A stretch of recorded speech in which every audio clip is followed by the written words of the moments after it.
The basement that should have stayed locked. The house at the corner of Maple Street had a way of shrinking the world around it. The sycamores leaned close over the roof. The sidewalk dipped as if the ground itself did not want to pass in front of the porch. Even in summer, when the rest of town hummed with lawnmowers and late baseball games and the soft pulse of cicadas, that address seemed to breathe in a different rhythm. People crossed the street without thinking. Eyes forward, steps quick. They said it was a shame about the Kellers. They said it was better not to dwell on things that would not come back. Before we begin, tell me, where are you listening from and what time is it there? Thomas moved to town at the start of a thick, humid stretch, the kind of air that left fingerprints on glass. He rented a basement apartment behind the old laundromat on Birch Avenue and took a night job stocking at the big box store by the highway. It suited him to work while the town slept. Less traffic, fewer faces to read. He told himself he liked the quiet of empty aisles and the steady logic of boxes that needed to be where they belonged. On a Tuesday after midnight, he cut down Maple on the walk home, backpack slung on one shoulder, shoes whispering against the cracked pavement. There was nothing unusual about the night at first. A single porch light, 3 houses away. A distant train horn sliding through the humid dark. He would remember with certainty the exact moment his feet stopped. It was 12:41 a.m. He checked his phone because the time felt like a pin fastening a page to the wall. In the dirt strip beneath the Keller house windows, a thin rectangle of glass at ground level exhaled a second of light from below. Not a passing car, not a reflection. It pulsed once, pale and cold, and died. He kept walking for 6 steps, told himself it was an appliance dying, a battery coughing its last breath. He turned at the end of the block and came back. The light flashed again from the cellar window, a longer glow, a little brighter, as if something below ground struck a match and held it close to stone. He listened then. The night seemed to hold its breath with him. 3 heartbeats, then a knock from beneath the earth. 1 knock, a pause, a second. The sound traveled through the dirt and into his legs. He told himself a raccoon had gotten into the crawl space. He told himself the stories were small-town shadows stretching for attention. He stepped off the sidewalk into the brittle grass. The front steps creaked under him. The rusting handle turned with a tired sigh. Inside, the smell hit him. Wet paper, cold iron, a memory of bleach that had never reached the places that mattered. The hallway pressed in. Wallpaper peeled like old bandages. A fan of dust trembled in his phone light. He moved past a living room that still held a couch in a shape that remembered backs and elbows. He moved past a dining room where the table wore a skin of gray and the chandelier hung 1 bulb short like a missing tooth. He found the basement door at the end, a door different from the others. Heavy planks, newer than the rest of the wood. A thick chain threaded through iron eye plates. A busted padlock with teeth marks of rust. He put his ear to the seam. The cold rolled out through the slit and slid over his face. The knock came again, close to where his ear pressed. He flinched. The chain rattled. He pulled the door an inch, and the basement pulled back with a breath he could feel but not hear. The stairs were narrow and damp. Stone walls waited below, black where water wept. He took each step with the flat of his foot, testing for rot. The beam of his phone shivered. It brushed old jam jars on a shelf seeded with white dust. It found a workbench, a coil of rope, a saw with a smile of missing teeth. It found the walls, symbols carved into stone, not careful or pretty, hard and fast, deep where the chisel slipped, circles with tails, lines joined in knots. Rough figures standing in groups of 3. Some of the marks were dark with something that had dried and once had weight to it. He said his own name inside his head as a way of not saying the word leave. He swept the light in a slow arc, and there on a table, warped by damp, lay a leather-bound book the color of old coffee. He touched it. The cover stuck and then let go. The first pages were full of the same figures he saw on the walls. Then writing began. English that tilted up to the right. He read a line and did not understand. He read the next and did. Keep it locked. Do not open. Keep it locked, and it will not leave the hole. Keep it locked, and it will not know your name. The scratching started above him, a long rag of sound drawn slow over wood. He pointed the light up the stairs. The door at the top trembled as if a draft breathed through the house. The scratching crossed the door. It became a pushing. The chain groaned. He grabbed the book and backed toward the far wall, where two cinder blocks looked new against the age of the stone. He saw then a patch the size of a window that had been bricked over with unusual care. Mortar smoother than the rest. No gaps, no cracks. He felt a small wind where no wind should be, and the phone light flicked once.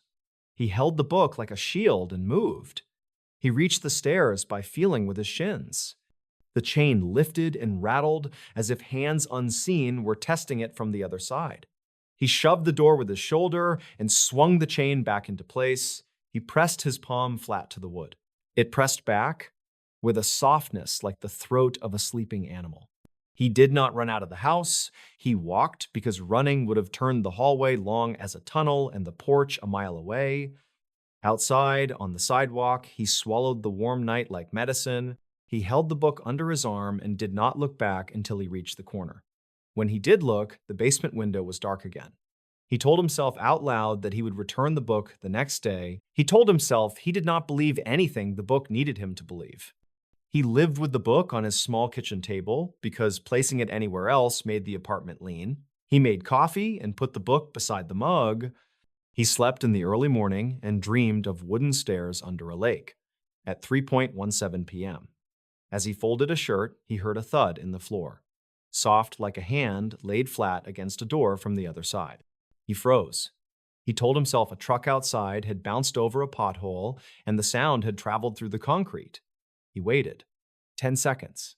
Then another soft thud from under the kitchen linoleum. He stepped backward and regretted that his apartment was below ground level. He stepped backward again, and his heel touched the carpet runner that led to his own basement door. He stood at the top of his stairs for a long time with his palm on the knob and the book under his arm. The thud did not come again. He told himself he had imagined it. He told himself that the sound under his feet belonged to pipes and old buildings and air. That night at work, he stacked boxes of toothpaste and bleach and dog food, and the aisles felt longer. At 2:08 a.m., his supervisor asked if he was all right. He said he was fine and realized the words had the weight of someone trying to remember whether they had turned off the stove. By Friday, he had read enough of the journal to understand the shape of the story without the dates he chose not to see. The Kellers had bought the house and learned immediately not to spend time in the basement. The writing made small circles around details and then slid off. They heard things. They saw light where there should not be light. They slept with the windows locked, even in heat. The handwriting changed halfway through the book. The second hand pressed harder, the loops taller, as if the letters needed to take up more room to be louder than the sound from beneath. Keep it locked. Do not put your ear to the door. Do not say your name at the top of the stairs. If you step down with a partner. Do not argue on the stairs. The last page before the leather cracked into the binding had a list. Fix the hinge on the chain plate. Replace the lock when the moon is full. Fill the gap under the door with salt and sugar. When it whispers the names of your dead, do not answer. When it says it is cold, do not answer. When it says it will be quiet if you let it breathe, do not answer. On Saturday morning at 10:27, the metal chair at his kitchen table trembled as if a truck passed outside. The walls did not shake, the glass in the cabinet did not clink, only the chair. He lifted the seat and found 3 grains of coarse salt lined up as if someone had placed them there on purpose. He thought of a prank he could not explain. He swept the grains into his palm and threw them into the sink. That night at 3:03, the radio in his bedroom turned on by itself and hissed a long breath of static. The sound rose and fell. Not a station, not a pattern that made sense. It felt like listening to someone breathe through their teeth on the other side of a heavy curtain. He went to the library because daylight often reduces the size of things in the mind. The local history corner, tucked by the genealogy shelves, held a rolled map of the town from before the highway. A librarian with a name badge that said Mara showed him the index cards for property deeds. He found Keller in pencil and someone else before them, and a gap after. He found a smaller box of clippings that smelled of old basement and lemon cleaner. One article mentioned a boy lost near the river. Another followed a string of break-ins where nothing was taken except photographs from frames. A short column explained that the church on Cedar had once tried to organize a community prayer at the Keller house, but canceled when two of the volunteers fell ill on the front steps. The paper avoided words like curse. It used words like unfortunate and ongoing. The librarian lowered her voice to ask if he had known the family. He said no. He asked if anyone had been allowed into the basement when the house was boarded. The librarian paused and said she did not know, and then said she had never seen anyone go in or out for years. On the way home, he stopped at Riggs Hardware and bought a new padlock and a loop of chain and a bag of rock salt because the journal had given him a list, and lists could be useful even when they came from the wrong rooms. He sat at a small table and felt the cool paper of the receipt in his hand and thought about how unreasonable it was to be comforted by an itemized list. He made a plan in slow breathing. He would go back at dusk when the street held more sound. He would put the lock on the chain properly. He would not go down the stairs. He would leave the book under the heavy slab of a toolbox borrowed from the stockroom because the idea of returning the book felt like pulling a nail from a beam that had never squeaked until someone touched it. At 6:12, he stood on the Keller porch with the bag of salt in his left hand and the chain in his right. The door opened like a mouth too willing. The hallway felt the same, the air did not. He could smell metal as clearly as if a handful of pennies had warmed in his palm. He reached the basement door and found the chain as he had left it, but the lock lay on the floor with its body intact and its shackles straight as a finger. The shear had not been made by a tool. He told himself he did not have time to invent what it had been made by. He wound the new chain through both plates and snapped the lock closed. He poured a line of salt along the seam at the bottom of the door. He sprinkled a handful across each stair, and the tiny crystals clicked like sleet. He kept his breathing slow and shallow because he could hear his own breath, and he did not want to hear anything else inside his breath. He left the house and walked to the end of the block and turned around in the middle of the street. He wanted to see whether anything about the house had changed now that he had done something inside it. The sky was a bruised blue, the windows were dull eyes, a single mosquito drifted around his knee, and then the basement window flashed again with a colder light than fluorescent bulbs or phones. He took a step back. The light winked out. He whispered the address in his head and felt the number fall through him like a key. Sunday bled into Monday with thin sleep and thick coffee. He went to work and stocked shampoo and paper towels and metal shelving pins. He tried to think about nothing except the shape of each thing in his hands. On break, he watched the bakery workers frost cupcakes behind glass and imagined a town where basements contained only spiders and paint cans. At 1:59 a.m., his phone vibrated against his thigh where he had set it on a stack of cardboard. The screen lit the inside of the receiving bay like a small moon. No name, no number, just the words withheld and a line of silence when he put it to his ear. He said hello and heard his own breath return twice slower and twice colder than he had sent it out. On Tuesday afternoon, he heard a knock in his own basement. Not a thud, not a settling of the building, a single knock. Then another, the same 2 count as the house on Maple. He walked down his own stairs with the book tucked next to his ribs. The air smelled of dust and laundry soap and something a little sour that might have been old water. He stood with his hand on the light chain, but did not pull it. He told the basement he could hear it. He told the basement he would not open the door at Maple again. He said his own name softly in the middle of a sentence because words can carry names when you slip them safely. At 3:07 a.m., he woke to the radio. Hiss again. And this time, the static had a pattern, like words muffled under a blanket.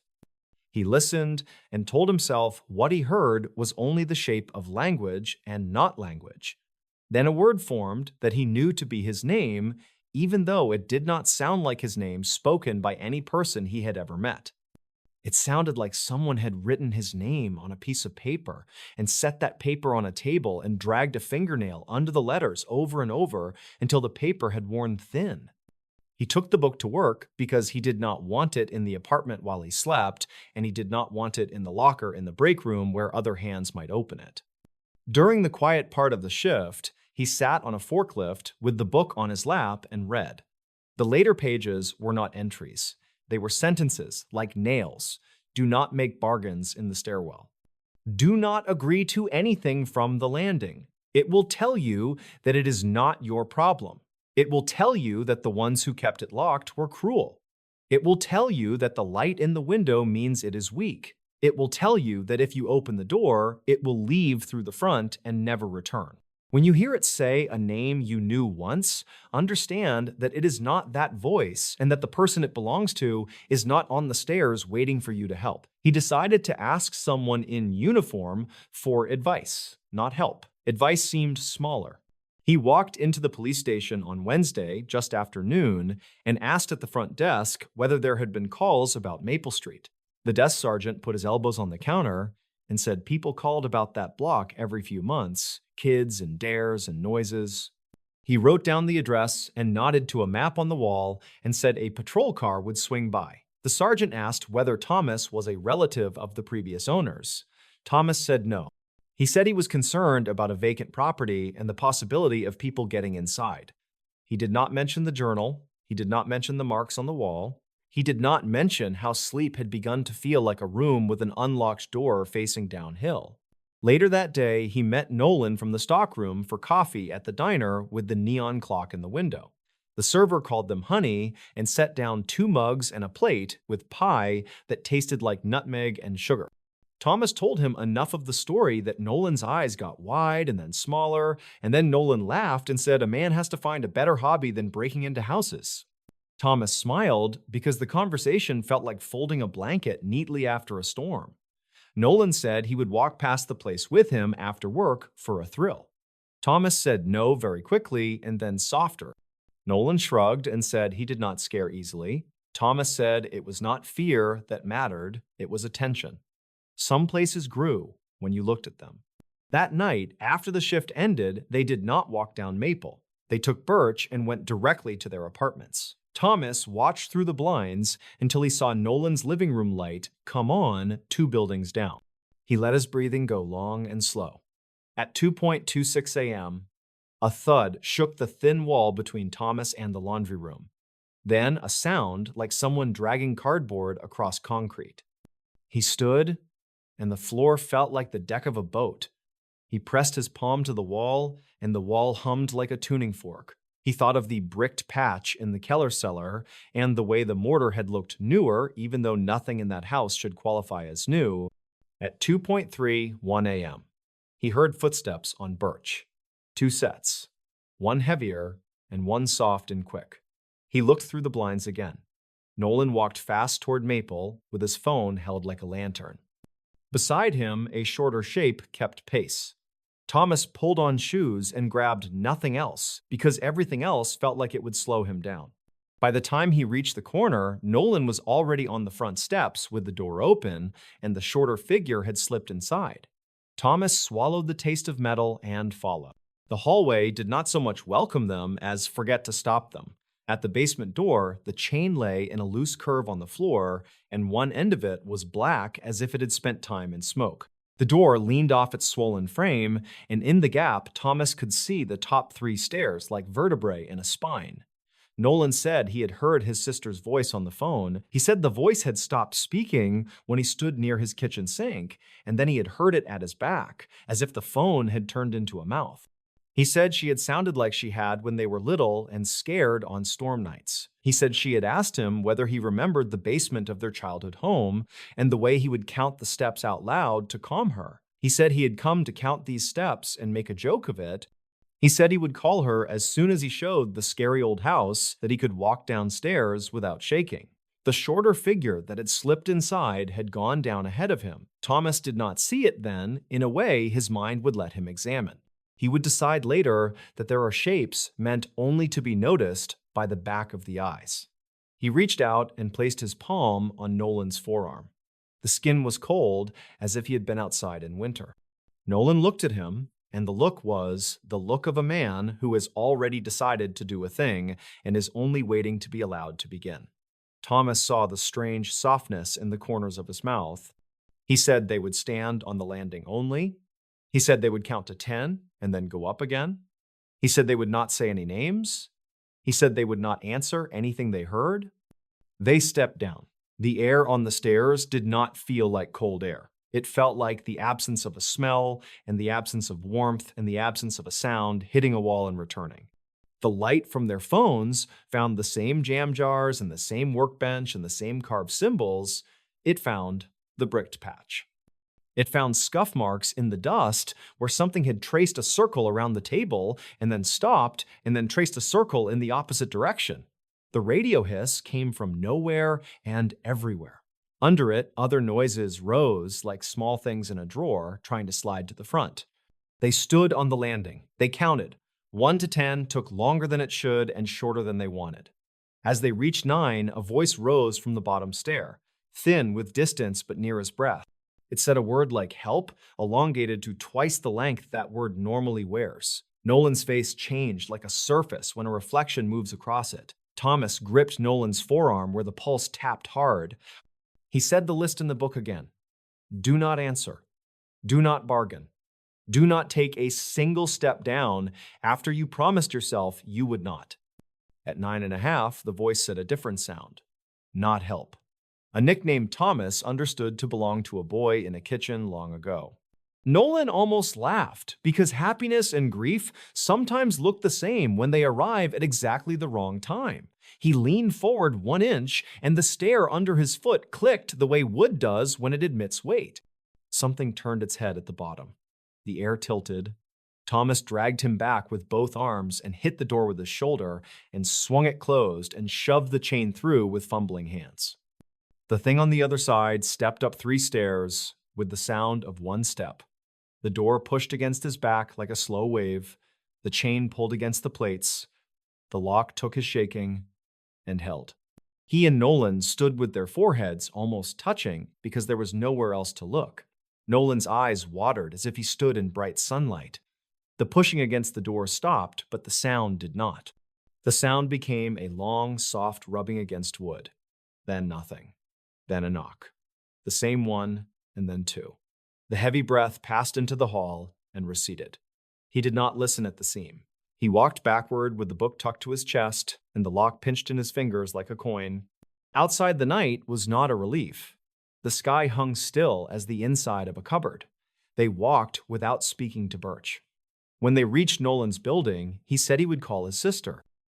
He said he would not tell her where he had been. His mouth trembled like the waterline of a lake when a boat has long gone by. Thomas nodded and did not say, "Be careful," because words turn into loose nails when you need beams. He went home and sat on his kitchen floor and leaned his head against the cabinet. He fell asleep there for a few minutes or an hour. He woke to his phone, flashing a sliver of light on the ceiling and buzzing without a name. He did not answer. The book lay on the linoleum, open to the page with the list. He traced 1 line with a finger until the letters warmed under his skin. He stood and filled a bowl with salt and went to his own basement door and poured a thin white seam. He whispered that he would keep the door closed because there are doors you close for your own safety, and there are doors you close for the safety of others, and sometimes they are the same door. On Thursday, in the wet heat of afternoon, he found Mara, the librarian, at her desk. He asked a different question. He asked whether she knew anything about a bricked area in the Keller cellar. She swallowed and said she did not, and then she did the thing a helpful person does when small talk is no longer a good coat. She said her uncle had done drywall for the town years ago and had gone to the Keller place once. He had refused to step below the top stair. He had come home and said he had felt a small wind blowing on his fingers from under the door like the breath of something close to the floor. He had said a family before the Kellers had built a wall to hide a well that had once been in the cellar, a well that did not lead to groundwater, a well that led to something else. The town had filled wells before. Old ones that calves fell into or that swallowed loose ash. They had never filled that one with dirt. They had put stones and boards across it and then built a wall to force themselves to forget. Thomas thanked her and walked out into sun that felt like heavy milk.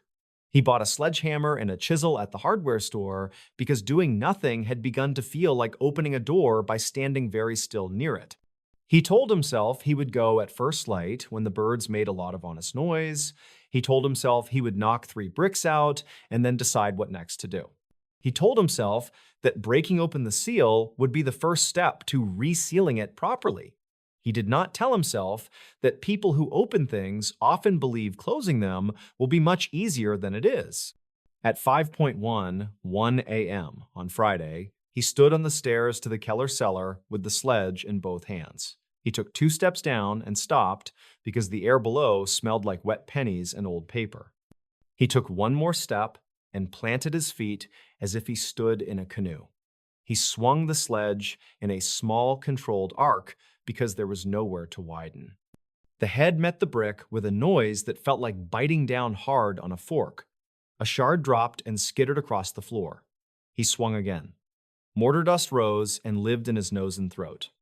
A third swing loosened a brick the size of his hand. He pried it out and set it down, and his skin did not want to release it. The hole was a mouth as high as his shin and as wide as his palm. He put his ear near, but not to it. He heard nothing at first. He heard a sound, then like distant wind through trees. He realized there were no trees underground. He realized the sound was very quiet and very close, and not wind. He widened the hole by 1 more brick because stopping at 1 felt like a kind of insult that would be answered in a language he did not speak. Through the opening, the dark was not flat. It bent inward like the first step into an elevator shaft. A small rush of cold kissed his knuckles. The smell of iron deepened. He lifted his phone and put the light to the gap. The beam went 5 feet down and then met a shape that reflected light like wet glass. Water lay in a still black circle, waiting for the phone light to land on it so it could pretend to be the sky. A ring of old wood ended where the water began. Iron spikes rimmed the wood like teeth that had lost some but not all of their neighbors. They were wired together with thin strands of dark metal. Small bells dangled on 2 of the wires. He had seen such bells tied to doorknobs at Christmas in houses that wanted to be visited. Here, they were a warning for the inside, a stop for the upward motion of anything that wanted to climb. He heard then a note from one of the bells, so soft he might have dreamed it while awake. Not a jingle, a tart, faint sound like the first sound a glass makes when a finger finds it. He felt the stair under him tilt a hair. He stepped back and hit the wall with his shoulder, and the sledge swung low and knocked the edge of the table, and the leather book slid an inch and settled. He wanted to put the bricks back with gentle hands. He wanted to push them into place like the way you tuck a child into bed. He realized with a clarity that hurt that the wall had not been built to keep people away from the well. It had been built to make time pass more smoothly above it. He whispered, "Keep it locked," and the words did not feel like superstition. They felt like a simple instruction for a tool with teeth. He placed the first brick and the second, and his breath shortened as if he had been running. The mortar he had brought in a plastic tub went on with a butter knife, and the work looked clumsy and young next to the smooth line he had broken. He set the third brick and tapped it and heard the bell below speak again. It sounded like laughter that had not learned the joke. The room changed then, the way a room changes when another person steps into it behind you. He felt a small pressure at his lower back that might have been cold air climbing. He stood, and the phone light swung and found a wet track on the floor, leading from the bricked patch to the foot of the stairs, and then stopping as if a careful stopper had put a palm down and said no farther for now. He lifted the salt bag and poured a thick ribbon across the track. The grains hung in the air for a half second as if tasting, and then fell. He stepped to the door and pulled it shut and fed the chain through and clicked the lock. He pressed his head to the wood. The other side felt like a tongue pressed to the back of teeth. He kept Friday small. He sat in his apartment with the radio unplugged and the book on top of the refrigerator because the higher the object, the less likely it felt to reach up. At 3 a.m. The floor knocked under his feet twice. He said he heard it. He said he was not answering. He said his name inside a word that did not belong to him. Saturday felt like walking through someone else's house while they slept in the next room. At one point, 04 p.m., the laundromat dryer, 2 doors down, stopped mid-cycle and no quarters fell through the slot. He heard a sound like someone blowing across the mouth of a bottle.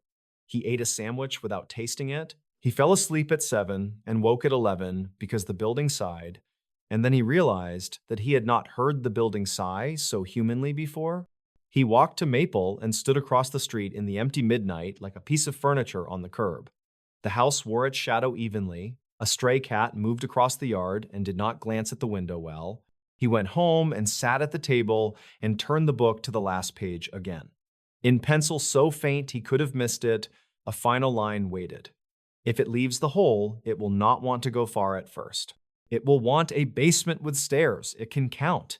It will want a place. It can learn the shape of your footsteps. It will want to know the names you say when you are too tired to think. Give it none. Give it nothing. Give it back the dark.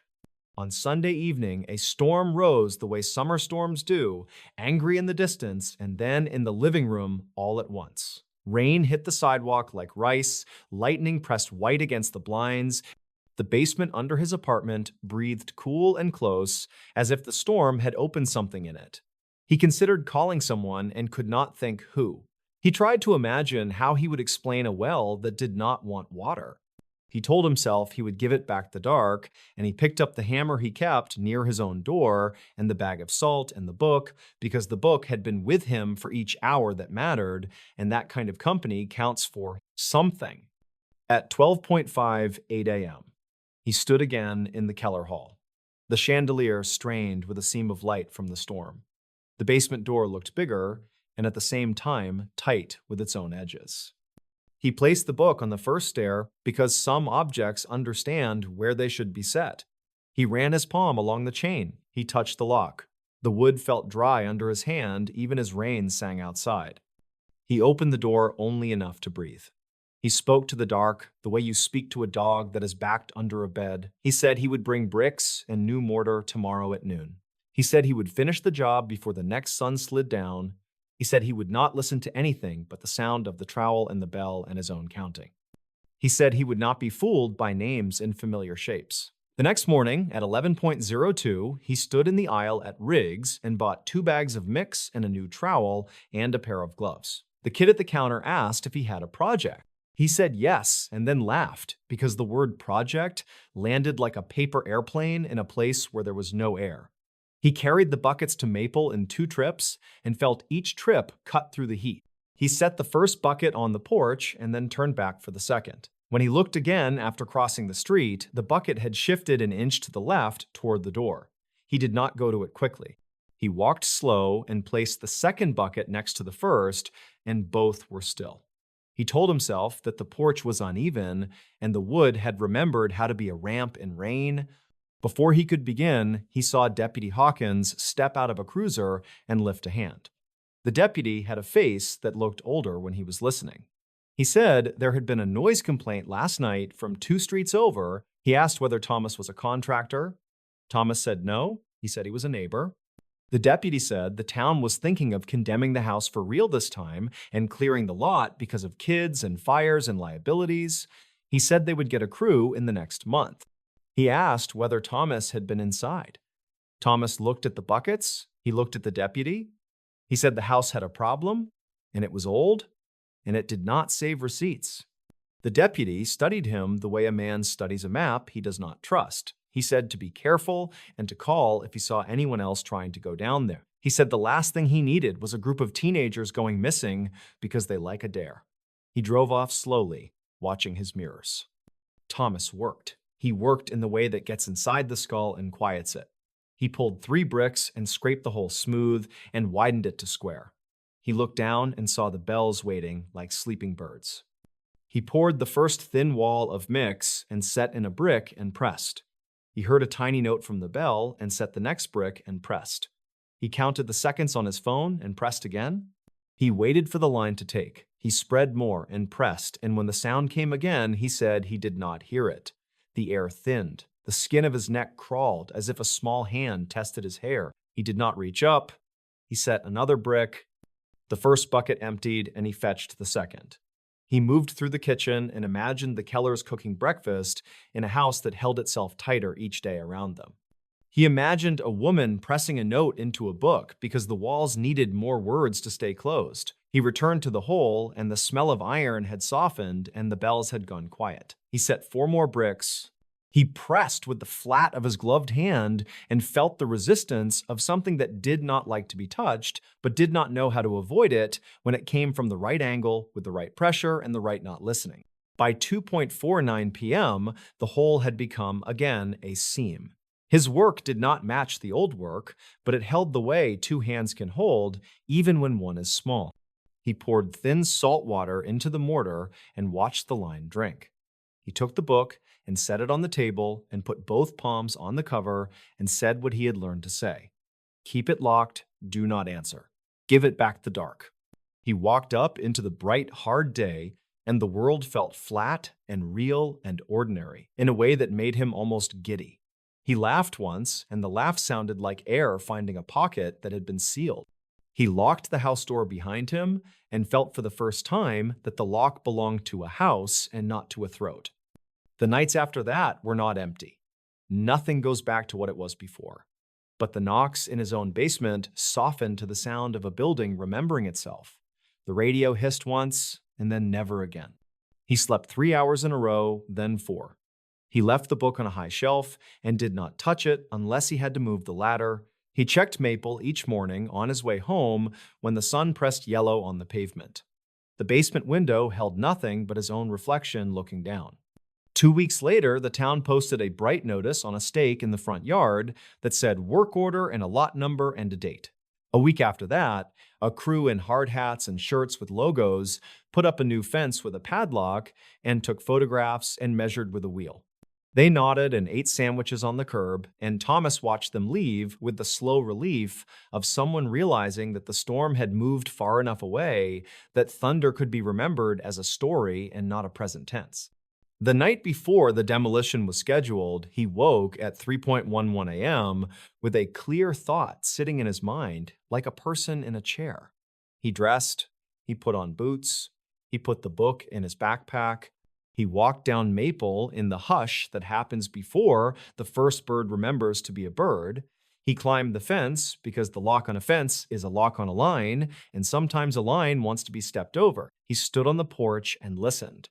Inside the house, the air smelled like wood and old sugar. The basement door waited with its chain and lock and seam of salt that had turned into a white ribbon glued to the floor by summer damp.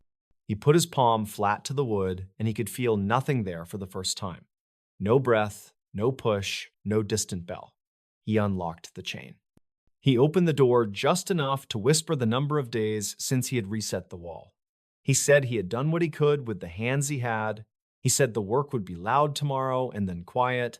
He said if silence could be a promise, he was making it as best he could. As he turned to go up, he heard a sound that did not make his stomach jump. A small clink like china being set gently on a shelf. He smiled and closed the door and set the chain without hurry. On the porch, he stood very still and looked at the first slice of gray behind the trees. He realized he was crying, small silent tears like condensation. He wiped them away and did not bother to explain to himself why. The machines came mid-morning. A backhoe took the porch first, and the men shouted the easy words of work that goes as planned. When the bucket took the first bite of the front wall, a dark dust rose, and the driver lifted a hand for a brake while it cleared. Thomas stood across the street with coffee cooling in his hand. He told himself that someday this would be a flat lot with grass and perhaps a new house that would never teach its owners new meanings for the word below. The basement walls came last. The crew hesitated with the hole in the ground. They discussed a plan with gestures that did not reach the street. In the end, they filled the cavity with crushed stone and concrete. The driver said, if a man cannot see his reflection in a thing, it is less likely to think it is a mirror. The foreman laughed and shook his head. They smoothed the surface and left orange cones the way sailors leave lights. That evening, Thomas walked to the fresh slab and stood on it. The concrete held his weight without talking. He imagined the well under layers of stone and powder and weight. He imagined the bells caught forever in a mix of sand and water and Portland cement. He imagined that sound traveling up through solid rock and not finding any ears, because some sounds do not need to be heard to know that they have stopped. He went home and put the book in a box with a tight lid and carried it to a storage unit out by the highway where units sit like teeth in a long, quiet mouth. He signed the paper and set the box on a top shelf and felt the strange lightness that comes when you put something heavy where it belongs. Weeks passed. The town forgot in the way towns do. Someone painted the laundromat door a new blue. The neon clock at the diner stopped flickering. Maple Street at night smelled like cut grass and a little like gasoline when the crews moved their trucks. Thomas went to work at night and came home near morning. He counted the steps to his own basement sometimes as he passed the door, because counting can be a kind of prayer and a kind of promise. On a Sunday evening, in late heat and long shadows, he took a walk toward the river. On the way back, he felt the pull of the old address, and he turned down Maple so that he could confirm a thing he already knew. The lot where the house had stood was a smooth gray shape with a skin of dust and two small weeds already testing the edge. He stood at the curb and thought about how people say ground takes what you give it. He thought about how some gifts are heavy and some are not, and how sometimes the only difference is a chain and a lock, and a person who will set the chain again when it loosens. The night rose like a slow tide, the cicadas wound up, a car hissed past. He turned to go, and in the corner of his eye, he saw a pulse of pale light. He went very still. He let his head turn slowly until he looked square at the place where the old basement window had been. There was nothing there now but concrete the color of chalk. The light did not come from the ground. It came from the storm drain at the edge of the curb. A small square of water reflected something not present in the sky. It pulsed once, twice. It went still. He stood without moving. He did not lean closer. He did not speak to the water. He reached in his pocket and found 3 grains of salt that had worked their way into the seam of the fabric and lodged there for weeks. He dropped them at his feet and watched them vanish into the dust. At home, he sat at the table without turning on the light and listened to the hum of the refrigerator and the slow click of the cooling pipes. He waited for the radio that was not plugged in to make a noise, and it did not. He slept and dreamed of a field covered in frost that did not melt when the sun rose. He woke at 6:12 a.m., exactly without an alarm, and knew that sometimes a thing stays locked because a person decides each day to keep it that way. He did not go back to the storage unit for a long time. When he finally did, the box on the top shelf was as he had left it. He brought it down and set it on the concrete floor and touched the lid and then left it closed. He lifted the box and put it back in its place, because some stories work better as weight than as words. He walked out into heat that smelled like tar and rain. He breathed and felt the breath go all the way in and all the way out without catching on a nail or a bell or a stair. He went home on Birch and stepped over his own basement door the way a person steps over a sleeping dog. He remembered the list and understood that it was not a list of rules. It was a list of choices a person could lay out each day like tools. He turned on the coffee. He waited for it to finish. He stood and listened to nothing that he did not invite. He said a sentence without names and without bargains. He said the simple truth of the street and the house and the whole. Some doors must stay closed. Some doors are not doors. The basement on Maple taught him both.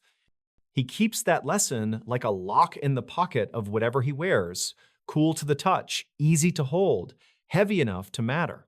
And on nights when the air goes too quiet, he looks toward the part of town where concrete lies like a lid, and he counts to 10 very slowly, the way a person might count steps in the dark. He keeps counting until morning touches the windows. He keeps counting until the house inside him stays locked. He keeps counting until the world answers with nothing at all. Why this tape was locked away for decades is, It began with a quiet knock on a metal door just after midnight, the kind of soft, embarrassed tapping that makes a night shift officer glance up and wonder if they imagined it. The archives room at the Mill County Sheriff's Office sat at the end of a dim corridor where the vending machines hummed and the fluorescent lights buzzed like tired cicadas. Deputy Mark Doyle had the key. He'd been told to keep the door closed unless someone from records was with him, but that night, a dispatcher slid him a note that said, a homeowner on Buckhorn Road had found an old VHS tape in a box of junk taken from an estate sale. The homeowner said there were voices on it. He said the tape knew his name. Before we begin, tell me where are you listening from and what time is it there? Doyle wasn't the superstitious type. He took the cardboard shoebox from the man who waited on the bench outside the bullpen, a guy who kept wringing his baseball cap and glancing toward the empty hallway like something might step into view at any second. The address on the receipt tucked in the box matched the old Hanley property out by Pine Hollow, a farmhouse everyone in the county knew for one reason or another. Teenagers dared each other to shine headlights at its hollow windows at night. Hunters used the overgrown pasture as a landmark. Years ago, a missing person search had used that house as a staging area for one long, cold week. Snow fell, search dogs whined, nothing was resolved. Doyle carried the box into archives, flipped the light, and breathed in that dry, papery air that always smelled like stapled reports and lost time. Steel shelves marched in rows.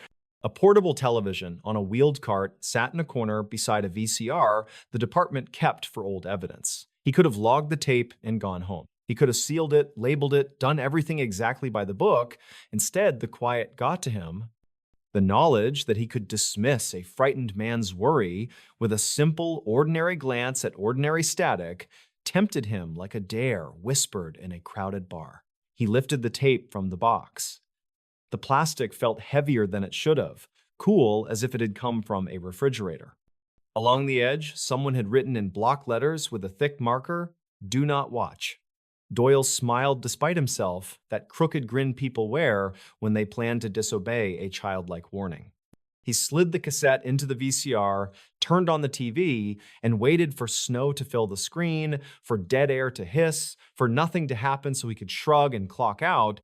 The picture rolled once, twice, then steadied. A murky grayscale image formed, bleary at first, then startlingly clear.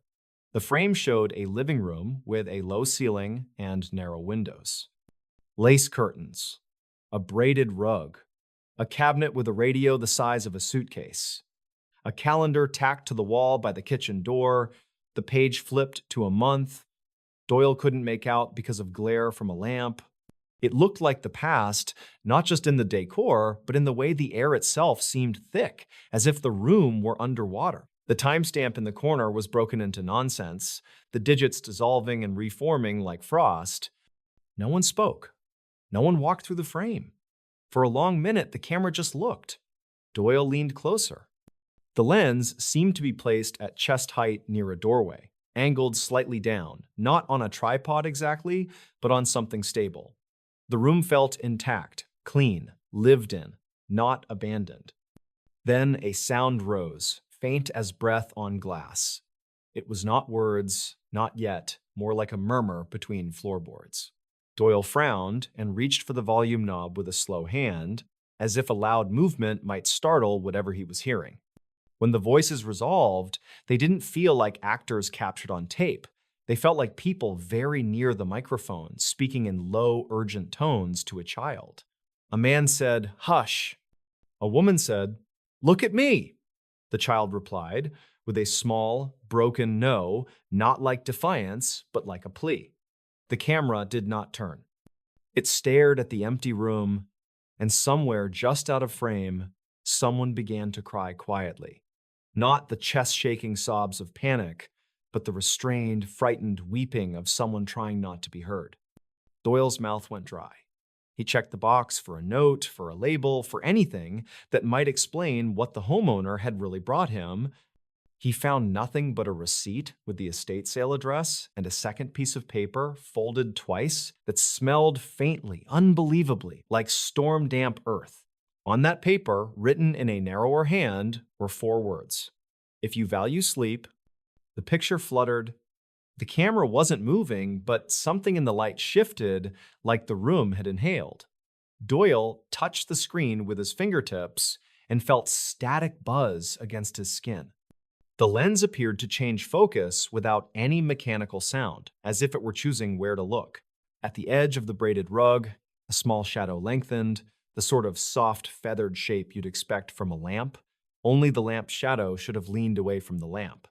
This one drew toward it, like something beyond the frame was changing the angle of light in a way that made no physical sense. Doyle murmured an involuntary, "Hey," and stepped back. Another voice came from off-camera, older, brittle, words like dried leaves. "You can't make it let go," it said. "Not now, not after this long." The child's small voice said something that the microphone didn't catch, and the older voice replied, "It will learn you. It always learns you." On instinct, Doyle reached for the remote. He wanted to stop it, not because of what he saw, but because of what his body felt, a faint vibration in the floor that could have been his own pulse until he realized it was syncing with the soft thump coming from the television. He hit pause. The image froze on a mid-tone gray frame. The thump continued, steady, spaced like footsteps on stairs. He ejected the tape with a shaky forefinger and pinched the cassette between the pads of his fingers as if it might sting him. He wrote an evidence label in block letters, sealed the tape in a bag, and carried it to a shelf at the very back where old burglary photos and mold-smelling diaries sat without attention. He locked the cage and told himself he'd call records in the morning, he'd call the homeowner, he'd pass this on like any other odd but harmless item. Then he turned off the lights and stood in the doorway longer than he meant to, listening with a sort of childish dread for the sound of the television clicking on by itself. It stayed dark. He laughed under his breath, a thin, embarrassed sound, and went home in the gray hour before dawn. He did not sleep. The tape might have gathered dust there if not for a flood in the basement 2 weeks later that forced the department to move stacks of files into the hallway. While shifting boxes, an archivist with a neat desk and a quiet manner named Lena Cotton saw the words on the label and felt a ripple of something she couldn't name. She had grown up near Pine Hollow. She remembered the search parties that trudged through the fields with fluorescent vests and hand warmers tucked in their gloves. She also remembered, more faintly, that her grandmother used to stop speaking when the Hanley property was mentioned, as if the house itself could overhear you. Lena did not believe in curses. She believed in chain of custody forms, in signatures that didn't smudge, in lists that balanced. Yet that night, with the basement pump whining and the fluorescent lights flickering just enough to look like blinking eyes, she rolled the VCR cart into a conference room and shut the door. She told herself she was previewing the tape so she could write an accurate synopsis for the catalog. She told herself she was saving time, saving money, saving the department another headache. She set the tape in the machine, sat on a folding chair with the back pressed to the wall, and let the screen fill a square of the dark with a light that never felt warm. This time, the picture began in the hallway of a house, the camera aimed at a narrow staircase. The steps were steep, the banister worn smooth at the places where hands had polished it through habit. The carpet runner had a faded floral pattern. Lena recognized a pattern like that from her grandmother's place, the kind of rug older relatives never threw away, no matter how frayed it became at the edges. The audio was clearer now. You could hear a radio murmuring something distant, not words, but the rise and fall of a human voice. Then the footsteps started again, that soft, measured thump. They were not coming down the stairs. They were ascending, slow, patient, pausing on every third step like whoever was climbing had to listen before they took the next one. Lena felt it then. The slightest tremor against the soles of her shoes, as if the building itself were acknowledging the sound.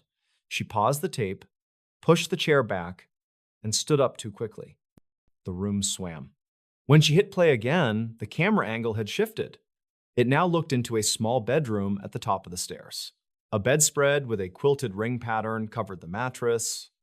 A glass of water sat on a nightstand beside a neatly stacked paperback and a cloth-bound journal with an elastic band. She saw a hand near the glass, not reaching for it, but resting beside it. For a terrible second, she thought the hand was severed, alone on the table. Then she recognized the slow flex of fingers at rest. Someone sat on the edge of the bed, just out of frame. The voice of the older person returned. That brittle whisper. "Don't face it," they said. "You feed it every time you do." The child said, "What if it says my name?" The older voice waited a heartbeat, then said, "It will. It always does. You say this instead," and the sentence that followed was swallowed by a burst of static that sounded like a storm sucked through a straw. Lena's phone buzzed on the table, a small mechanical rattle that felt obscene in that room of slow dread. She let it go to voicemail, not because she wanted to keep watching, but because she felt if she cut the thread the tape had thrown into the room, something else would tug the loose end through. The camera did not move, yet the focus looked past the bedroom door into the hallway, as if the lens had decided the important thing was not the bed or the hand, but the dark mouth of the stairwell where the air looked thicker than air should. The screen cut out. The time counter on the VCR rolled forward soundlessly for several more seconds. Then an entirely new scene appeared, one that made Lena make a noise she had not made since she was a child alone in the upstairs bathroom at night. The new frame showed a different living room, one with drop ceiling tiles and a cheap shelf of binders and a corkboard with pinned memos. It took her a heartbeat to recognize that it was the very conference room she was sitting in, the camera positioned exactly where the television was now. The angle caught the folding chairs, the coffee stain near the wall, and the metal door with the scratch across it shaped like a crooked smile. The television in the frame was dark, but its screen held a smear of light in which a person could be seen faintly, as if reflected in a rain-blurred window. Lena did not want to lean closer, but she did. The person in the reflection was seated at a table. Their posture was unmistakably her own. A hand came up in the reflection and touched the side of the face. Her fingertips on her own cheek felt cool. Then the door in the granular image opened a fraction, and a shadow crossed the threshold in a way that made her stomach drop because it did not move like a person. It moved like a tilt in the frame, as if the picture had been lifted and whatever was outside had slid toward the low edge. The screen went black, the VCR clicked, and the tape stopped. Lena found that her throat hurt. She realized she had been holding her breath long enough to make her lungs ache. She waited for the childish instinct to pass, the one that told her to lift her feet onto the chair like something might be patient and low to the ground. Instead, she stood up, pulled the tape free, sealed it, labeled it again for good measure, and carried it to the furthest edge of the evidence room where she placed it, without ceremony, behind a ledger of vehicle thefts no one consulted anymore. On the outside of the cassette box, she added one more line beneath "Do Not Watch." She wrote, "Return to Hanley Box." The next small thing that shouldn't have mattered but did was a maintenance call from the property owner who'd purchased the Hanley land when the farmhouse was finally condemned and knocked down. He wanted to build a storage garage and complained the foundation behaved like a sponge. Workers poured gravel and watched it settle overnight, as if the ground had exhaled. On the second morning, one of the crew placed his thermos on a stack of lumber, stepped away, and when he returned, the thermos lay on its side with a neat wet circle beneath it, water inching toward the old footprint of the staircase. He swore he heard a radio far away, a voice he couldn't make out, speaking steadily like someone reading a forecast to a room that had no window.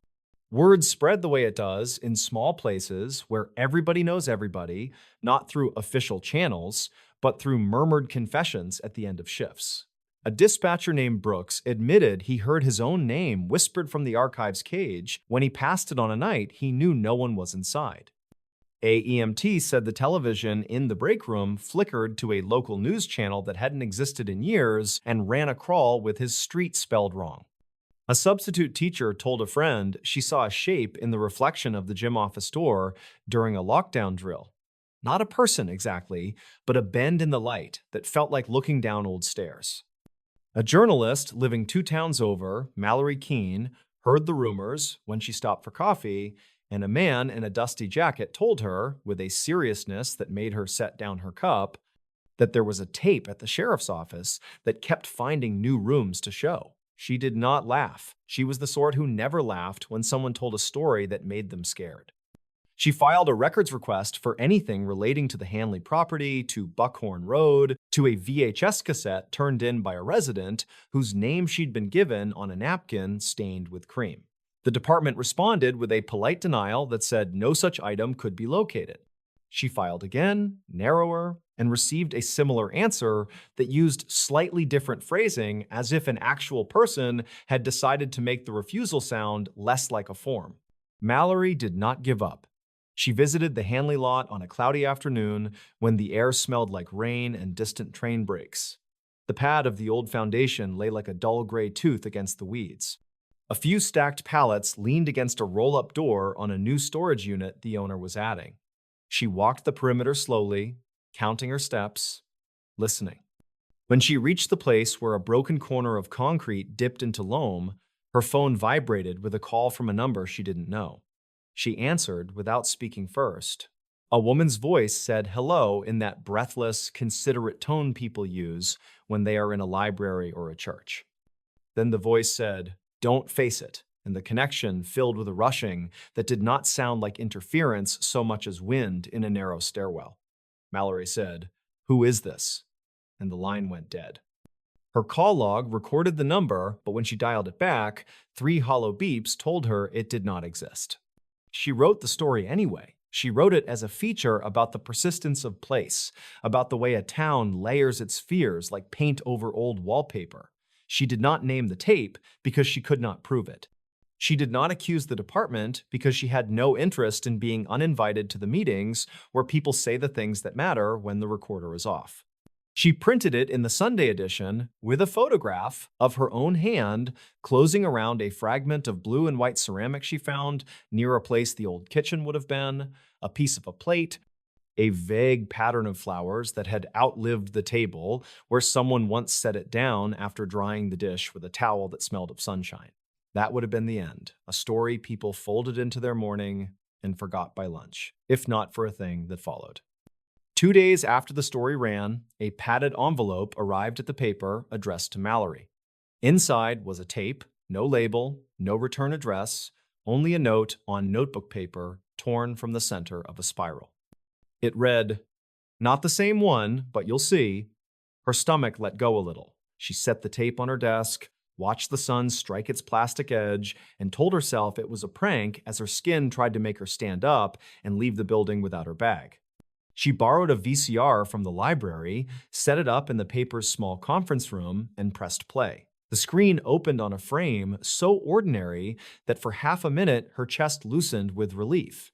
It was a living room in a rental house, beige carpet, white walls, television against a wall, sofa with the kind of cushions that always look one day too old.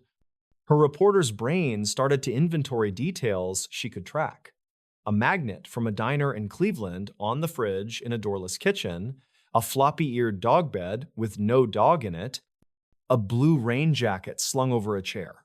Then she stopped taking notes because the camera angle was wrong in a way that made her palms sweat. The view came from a place slightly above the television, but too close to be an obvious shelf. It had that same chest-height perspective as the other tape, and there was no warble in the image a handheld camera would produce. The audio at first was nothing, and then faint, as if sound were arriving down a long hallway. A clock ticked. A floorboard gave a single, complaining groan as wood settled. Then, very softly, someone in another room said hello with that same considerate hush she had heard on the phone at the Hanley lot. The voice belonged to no one she knew. The word landed not as greeting, but as recognition, like when you answer your name in a roll call. Mallory waited for a person to enter the frame and explain the illusions we give ourselves when we watch an empty room long enough. No one did. Instead, the camera's focus shifted toward the black glass of the turned-off television, where something like a reflection began to show. It was not herself. It was the suggestion of a staircase behind her, wood darker than the floors in this room, rails braided with lamp shadow. The angle was wrong, impossible. It was as if the television were a window into a different place that did not care about the geometry of this address. A whisper came, clearer now. It said her last name, not entirely right, as if it struggled with the consonants. Then it said, "Don't face it." She did not touch the remote. She did not breathe for 2 beats. She did the thing the voice told her not to do. She stood up and stepped closer to the television until her own outline hovered on the glass. Her outline did not match the one in the tape. In the tape, the outline leaned toward the screen from an angle she could not occupy in this room. Her throat closed. She lunged for the stop button and punched it, then yanked the tape out like it might bite. Her fingers shook. She slid the cassette back into the padded envelope with the note and sealed it with a strip of tape like a bandage. She took the envelope to the sheriff's office with a tired half smile and a comment about pranks that get too personal. She did not want to keep that object in her building. Chief Whitaker, a man with kinder eyes than his jawline suggested, opened the envelope, looked at the tape, and said, in a voice that told her he had been waiting longer than she knew, "You should have brought this yesterday." He didn't mean to scold. He meant, this thing finds its way. He meant, we don't like bringing new names into its mouth. In a small room with a clock that ticked louder than a clock should, Whitaker, Doyle, Lena, and Mallory watched the tape together for precisely 1 minute and 8 seconds. The chief insisted on a timer. At 68 seconds, no matter what, he would stop it. He would unplug it from the wall if he had to. He said it like someone repeating a rule that is not written down but is followed because people who broke it could not bear to be the example. He pressed play. The room on the screen was the conference room they were sitting in, as if the tape had been made in the past hour. The chair where Mallory sat was empty in the image, as if in that version she had stepped away. The audio carried a sound none of them could mistake for anything else. The shuffle of someone climbing a narrow flight of stairs, the pause every 3 steps, the listening. Doyle put his knuckles on the table and did not move. Lena's lips parted, eyes fixed not on the screen, but on the window glass of the door to the hall, as if she expected to see a shadow pass by the small wired pane at any second. Whitaker's thumb hovered over the stop button from the first second. At 43 seconds, a whisper came. It said Mark, then Lena, then Mallory, then Chief, in a tone that somehow sounded courteous and delighted at once, as if the act of saying their names were a game. They all felt the floor vibrate. Doyle closed his eyes like a person bracing for a familiar pain. At 68 seconds, the chief pressed stop with a flat palm that made the plastic button thwack. The tape rolled a fraction too long. The image shifted in that fraction, and they all saw, for less than a breath, the top landing of stairs none of them recognized, and the corner where a small hand lay on a nightstand, fingers flexing once. Whitaker unplugged the TV and the VCR from the wall and coiled the cords with a concentration that looked like prayer disguised as habit. He put the tape in a plastic case, like a lunch container, and lowered it into a locked drawer that did not look like it had ever held anything as ordinary as office supplies. He told them they would sign a piece of paper that said the envelope had arrived, that they had noted the contents, that the contents were not described beyond cassette. He did not say why the description was vague. He did not have to. Lena understood that to name a thing too precisely felt like an invitation. That night, Mallory sat up in bed at 2:17 a.m., alarm cold in her chest, because she had felt a shift on the mattress at her knees like a cat jumping up. She did not own a cat. She heard the soft, polite hello from the space near her closet, said in a tone that sounded less like a greeting and more like someone pronouncing a word out loud to learn what it felt like in their mouth. She did not turn her head. She moved her fingers very slowly to the lamp switch and turned on the light. The room looked exactly as she left it. The air, however, had that thickness of a stairwell where many feet have passed. She whispered into the lit room, "You can't make it let go," and surprised herself by crying without a noise. Days passed. The county moved on with the practiced amnesia of places that refused to let their worst things define them. A football game, a church bake sale, a rumor that the storage unit company had gone out of business because no one wanted to rent space on land where the ground remembered a table and a radio and a bed that faced a door at the wrong angle. Mallory wrote about other things, budgets and road repairs and a good kid who taught himself to tune pianos. She also visited a professor of media studies at the university one county over, a man who looked like a nice uncle and kept an oscilloscope on his desk for no reason he could explain that didn't sound like a hobby. His name was Leland Morrow. He listened to her carefully, hands steepled like someone pretending to pray, and then realizing they had continued to hold the pose because it helped them think. Morrow agreed to examine the audio from the tape without watching the video. He said the old VCR had an audio out he could patch into his own equipment. He said it would preserve his objectivity, then laughed because objectivity was a word academics use when they mean, I need a ritual that makes me brave. They borrowed the department's machine and set it up in a lab that smelled like dust and old coffee. The waveform rose on his monitor like a soft mountain range. He found signal where there should have been nothing and silence where signal should live. He found a narrowband tone riding the entire recording, sometimes drifting just above human hearing. He said, tearing his eyes from the screen with evident effort, "This feels like something learning to hum along." He asked if he could see 68 seconds of the footage with the sound muted. Mallory said no and felt something like relief flash through the room as if the walls themselves waited for that answer. Morrow respected the refusal and wrote his notes with ink that seemed to dry too slowly, letters smearing at the edges like they wanted to move. He emailed her later that night with a simple message that consisted of 2 lines. The first line said, "You don't want to be right about this." The second line said, "But I don't think you're wrong." As with all things people don't entirely understand, a second tape eventually appeared, not because anyone sought it, but because this is how such stories sustain their own breath. It arrived not in the mail, but on a shelf in the back of the archive's cage, placed perfectly square on top of a ledger from a year when Lena had not yet been born. She only saw it because she felt a draft move along her ankles, as if someone who had just passed by had brushed the air. She stood absolutely still, afraid that if she moved too quickly, she would step into the place where the draft had been and discover that the absence had more shape than the presence. The second tape looked like the first, unmarked, no label at all. She used a marker to write no on both edges, then put it in a separate case and took it to Whitaker with a composure she did not feel.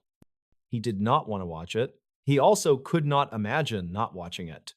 He chose 68 seconds again. This time, before he pressed play, he said a thing he had never said out loud at work. He said, "If it says your name, you don't say mine in return." He didn't know why that felt like the rule, it just did.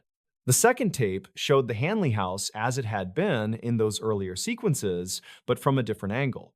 The camera sat on the landing upstairs, aimed at a door left slightly ajar. The hand on the nightstand returned, fingers flexing once, slow. The tone Morrow had described became a feeling along the gum line in the watchers' mouths, a faint ache like the anticipation of a storm. 30 seconds in, the audio, though muted, seemed to push at the edges of the room like pressure. 40 seconds. 50. Doyle counted in his head and found his counting didn't align with the seconds, as if the tape had its own minute hand. At 62 seconds, the door in the picture swung wider without a hand on the knob. The bed sat empty. The water glass was half full. The journal had shifted a fraction, the elastic band now slanting. A voice that none of them could hear because the sound was muted, nevertheless placed itself in the geometry of the room like a new piece of furniture, and Mallory squeezed her eyes shut because she felt her own name forming behind her teeth unbidden. At 68 seconds, the chief pressed stop with a controlled, almost sorrowing finality. The screen went blue, the VCR whirred, the sound horribly domestic. They decided then, not with a ceremony, but with the muscle memory of people who have survived storms, that the tapes would be locked in a metal cabinet against the far wall, and that an inventory would list them only as 2 cassettes associated with a closed property matter. No one spoke of destroying them, no one raised fire or hammers. There was a sense that smashing the plastic would be like breaking the surface of a pond with your hand and discovering that what lies beneath does not like its mirror breached. Life layered itself back on top of the fear. Halloween came and went. The first hard frost silvered the grass behind the courthouse. The storage unit company finally rented 3 units to a contractor who didn't live in the county and didn't know to ask questions he wouldn't like the answers to. People hugged each other in supermarkets. They argued at the gas station about a new traffic pattern by the high school. The world did what it does, pretending the strange thing is contained when it has only been put in a place where the lights are rarely on. Mallory kept a single page from Morrow's notebook on her refrigerator with a magnet from a diner not in Cleveland, but in Altoona, a magnet shaped like a piece of pie. On that page, Morrow had drawn a staircase with 6 steps and written pauses here, here, here, as if the pattern meant something. She found it soothing in a way. She found it good to remind herself that people can name beats even if they cannot stop the measure from playing. When the phone rang once at night and stopped, and her caller ID showed her own number, she breathed in through her nose and out through her mouth and said to the empty kitchen, "I won't face you." The clock on the microwave ticked 1 minute forward, and nothing else moved. You can hear the story and tell yourself the tape is the villain. You can tell yourself the people who watched it were reckless, arrogant, naive. You can tell yourself you would have locked it away at once and never let it near an outlet again. Maybe you would have. Maybe you wouldn't have. The truth that settled over Mill County like a thin frost was simpler and worse. The tape was not just a thing that captured images and sound. It was a room that learned rooms. It was a staircase that practiced the weight of new feet. It did not swallow people whole. It waited until they answered when it spoke softly from the dark. It took names, the way ivy takes brick, slowly, patiently, without intending harm, the way a plant does not intend, but nevertheless cracking the mortar. There are still drawers at the sheriff's office labeled with neat, patient handwriting. There are still shelves where the lights go on and off on timers. There is still a metal cabinet against the far wall with a log clipped to its front. The cabinet is locked. The key is signed out rarely, always with another person present, always with the accompanying decision to stop at 68 seconds. In the deadest part of night, when the streetlights wash the sidewalk in the color of dishwater and the vending machines click as their compressors switch on, a draft moves along the floor by the evidence cage, and a dispatcher at a desk far down the hall hears a soft, embarrassed tapping on the archive's door. If you ever find a cassette at the bottom of a box from a place where the ground remembers footsteps, if you ever read the words "do not watch" written by a hand that pressed too hard with the marker, if you ever feel a stair tread flex under your foot in a house with no stairs, keep your eyes on your own hands. Keep your mouth closed around your own name. Keep the television dark. The tape was locked away for decades, not because the images were obscene, not because the sounds were inadmissible, but because what it learns, it does not forget, and what it says back to you will sound so much like care that you might mistake it for kindness. Don't. When you hear the soft hello in a room that should be empty, answer with silence and walk away while your legs still know your weight. A discovery so strange, even police refuse to explain. By the time the Friday night lights flickered off at Millfield High, the air had already turned glassy and cold. You could see your breath drift and vanish over the parking lot, slow and ghost-like, as people shuffled toward their cars. It was late October, a little past 10:40 p.m., and somewhere beyond the last row of houses, the black line of the woods rose like a wall. Locals called that stretch Blackwood Pines. Most cut a wide circle around it after dark. A few swore they heard things moving in there when the wind died. Not animals, not people, just movement. Before we begin, tell me, where are you listening from and what time is it there? 2 students made the mistake of taking the trail anyway. They had done it before. A shortcut from the field to the duplexes along Wilson Street. They were laughing at first, jackets zipped to their chins, footsteps crunching through frost and leaves. One kept glancing at his phone, the screen lighting his face. The other was listening for owls. He said the silence felt wrong. No crickets, no distant highway, just their breathing and the whisper of pine needles. They saw the light. At 10:52 p.m., according to the first frantic call to 911. It was not a flashlight, not a fire. The glow came from the ground itself, a low blue pulse that made the damp leaves look like glass. It flickered with a slow heartbeat, brightened, dimmed, and brightened again. They moved toward it because that is what people do when their minds are split between curiosity and fear. They step closer. They tell themselves one more step will explain everything. The clearing was not large, elliptical, almost a perfect oval, as if the trees had agreed to lean back. In the middle, the leaves were parted, and the dirt had a sickly sheen. Half buried in the soil sat a circle of metal 5 feet across.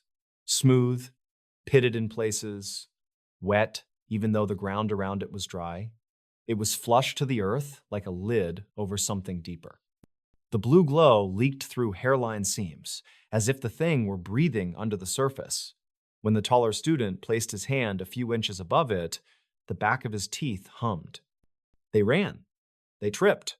One of them dropped his phone and doubled back for it, fingers shaking so hard he kept missing the lock screen. When they finally cleared the tree line, they could see the stadium lights dying to black behind them and a few stragglers still in the lot. The call came in breathless and broken. The dispatcher on duty logged it at 10:58 p.m. and wrote the words, "Possible downed equipment and unknown hazard." She sent a car anyway. Deputy Holden was first on scene at 11:14 p.m. His cruiser idled on the shoulder, hazard lights ticking, as he stepped into the timber with a mag light and an old habit of talking to himself when he felt a shiver he could not explain. He found the trail, he found the crushed leaves, he found the clearing in the metallic circle at its center. He crouched, he did not touch it. The beam of his mag light dimmed and ghosted out. So did his radio for a few seconds, an empty hiss like wind in a bottle. He clicked the mic anyway and said he needed backup, voice low and steady. He said there was some kind of device. He said the ground was vibrating. By 11:32 p.m., there were 3 patrol cars along Wilson Street and another a few hundred yards north where an old logging road cut into the trees. The officers moved slowly, shoulders tight, hands hovering near holsters because something about the air felt charged. They fanned out and circled the clearing. They each saw it. They saw the glow. They heard the hum under their boots, a note not quite sound, not quite pressure. One of them swore he could feel the hum in his throat. A sergeant named Avery decided they would do nothing until the state was notified. He did not want anyone touching the thing. He asked a younger officer to plant a traffic cone at the edge of the clearing, just to mark the entry point. The cone slid a few inches the second it touched the ground and settled crooked. That was when the sergeant said, very calmly, that everyone should step back. They did. At 12:10 a.m., the noise changed. The glow thinned to a paler shade, almost white, then flared. The trees around the oval bled shadows in every direction. Pine needles lifted and lowered as if stirred by wind, but there was no wind. Something in the dirt flexed. The men backed away again, boots cracking sticks, breath frosting in frantic bursts. A dozen birds erupted from the black trees and shot up, spiraling in confusion. Then everything went still. There were other calls that night. A woman in a house 2 blocks from the tree line complained that her ceiling fan began spinning backward at midnight opposite the switch. A man on Parkview Avenue said every photo on his living room wall was tilted in the same direction by morning, as if the house had been nudged. The 911 dispatcher added those to the log because she did not know what else to do. At 1:47 a.m., a convoy of black SUVs rolled into Millfield and slid onto Wilson Street, like they had practiced the turn. Their headlights were low, their plates were meaningless. The men who climbed out wore jackets without patches and carried cases they did not label. They walked into the timber without asking the officers anything beyond where. They set up tower lights. They dragged a blue tarp across the ground, then rolled it back like a tongue. They unloaded a portable generator that coughed, caught, and thumped. The sound masked the smaller hum beneath their boots, but it didn't erase it. People at the windows in the houses across the street watched in their kitchen dark and would later pretend they had fallen asleep. By sunrise, the clearing was a scar. The blue glow was gone. The metallic circle was gone. There was a pit 6 feet wide, 3 feet deep, and filled back up with a different color of soil, as if someone had brought in a fresher kind from a town away. The men with the cases walked out as the light came up and the SUV doors shut in a crisp rhythm like a marching band. The officers, pale and quiet, were told to finish the perimeter and take down the tape by noon.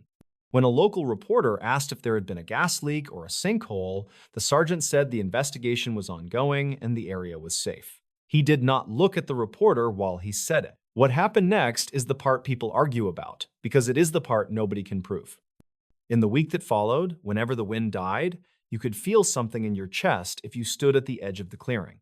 Just a pulse. Not a noise, exactly. A pressure wave in the sternum. Some blamed power lines, others blamed factories 2 towns over. One man swore it vibrated his molars. A retired teacher brought a compass and watched the needle drag itself in a slow circle like it was drunk. A kid with a drone tried to fly straight over the trees, and the drone flipped, steadied, then drifted sideways, fighting something you could not see. The kid said, the camera feed developed a white halo at the exact moment it passed over the clearing. He deleted the clip a day later because the battery started swelling on his desk. A hiker vanished the following Thursday. He was a line cook at the diner on Old County Road, quiet, known for walking a lot after his shift to clear his head. His route took him along a dirt path that paralleled the tree line for a mile, then curved away. He never came home. The search started before sunrise. It ended after midnight. Dogs circled the oval of the clearing and whined. They pawed at the ground and would not cross onto the disturbed soil. The only thing the searchers found was the line cook's knit cap sitting upright on a low stump, as if someone had placed it there for him to come back and get.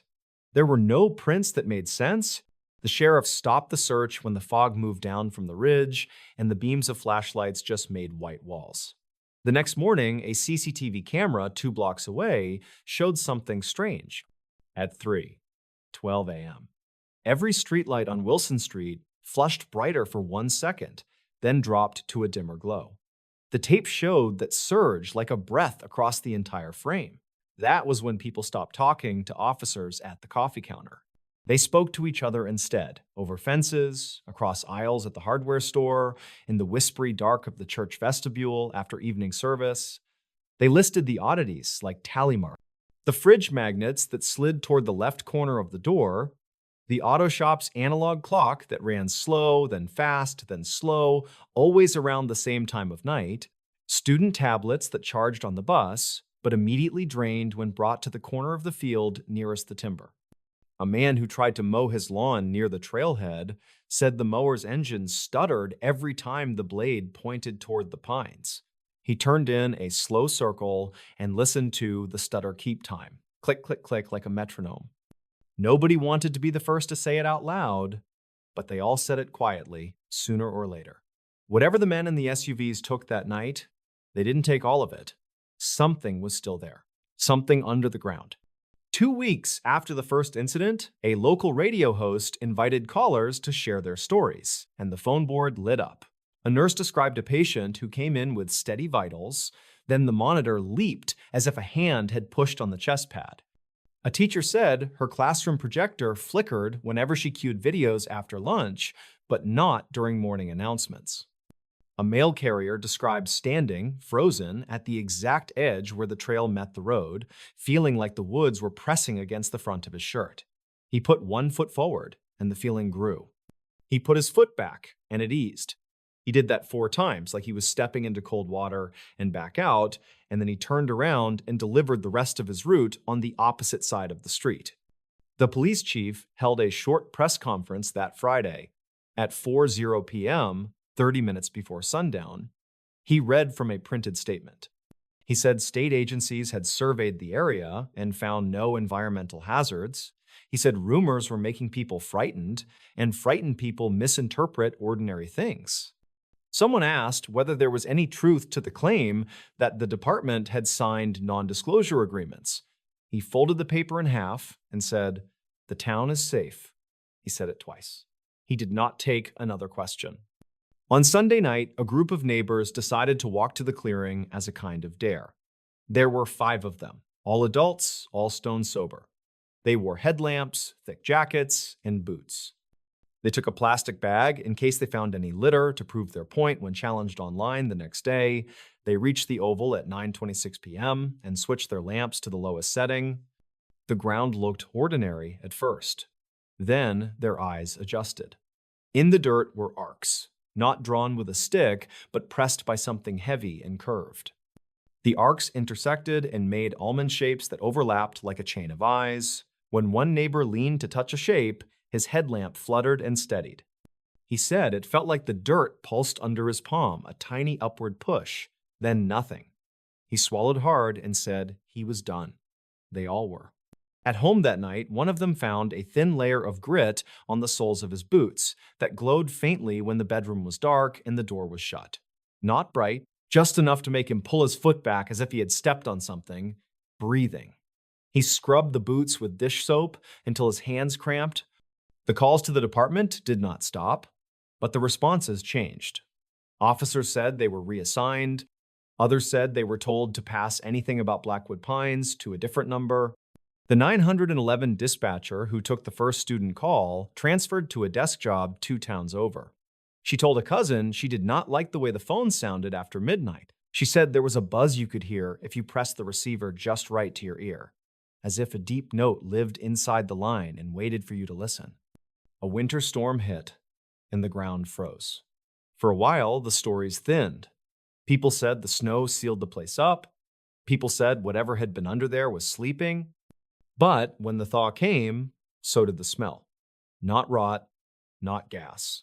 A faint, metallic scent like wet batteries mixed with pine and river rock. It made the skin at the back of the neck tighten. A trail runner gagged the first time he caught it and cut his loop short. A mother walking a stroller stopped, turned around, and went home by a longer route, heartbeat in her throat. One late evening, just before full dark, a state geologist parked along Wilson Street and walked in alone with a handheld meter and a notepad. She was not escorted, she was not announced. She paused at the edge of the oval, adjusted the meter, and stayed very still. A man smoking on his porch watched the pale rectangle of her notepad move as she wrote. When she came out, he asked how it looked. She met his eyes for a second and said the soil was non-compliant with expectation. Then she climbed into her car and drove away without her headlights for the first 30 feet. Months passed. People tried to make the whole thing into a story that could be told in a single sitting. They could not. It sprawled. It ducked when you reached for it. It tangled itself up in small evidence, 1,000 strange details that refused to turn into a single clean answer. A barista used a new grinder after the old one began arcing a flick of blue inside the housing. A school bus driver avoided a stop for a week because the children all got nosebleeds when the bus idled facing the timber.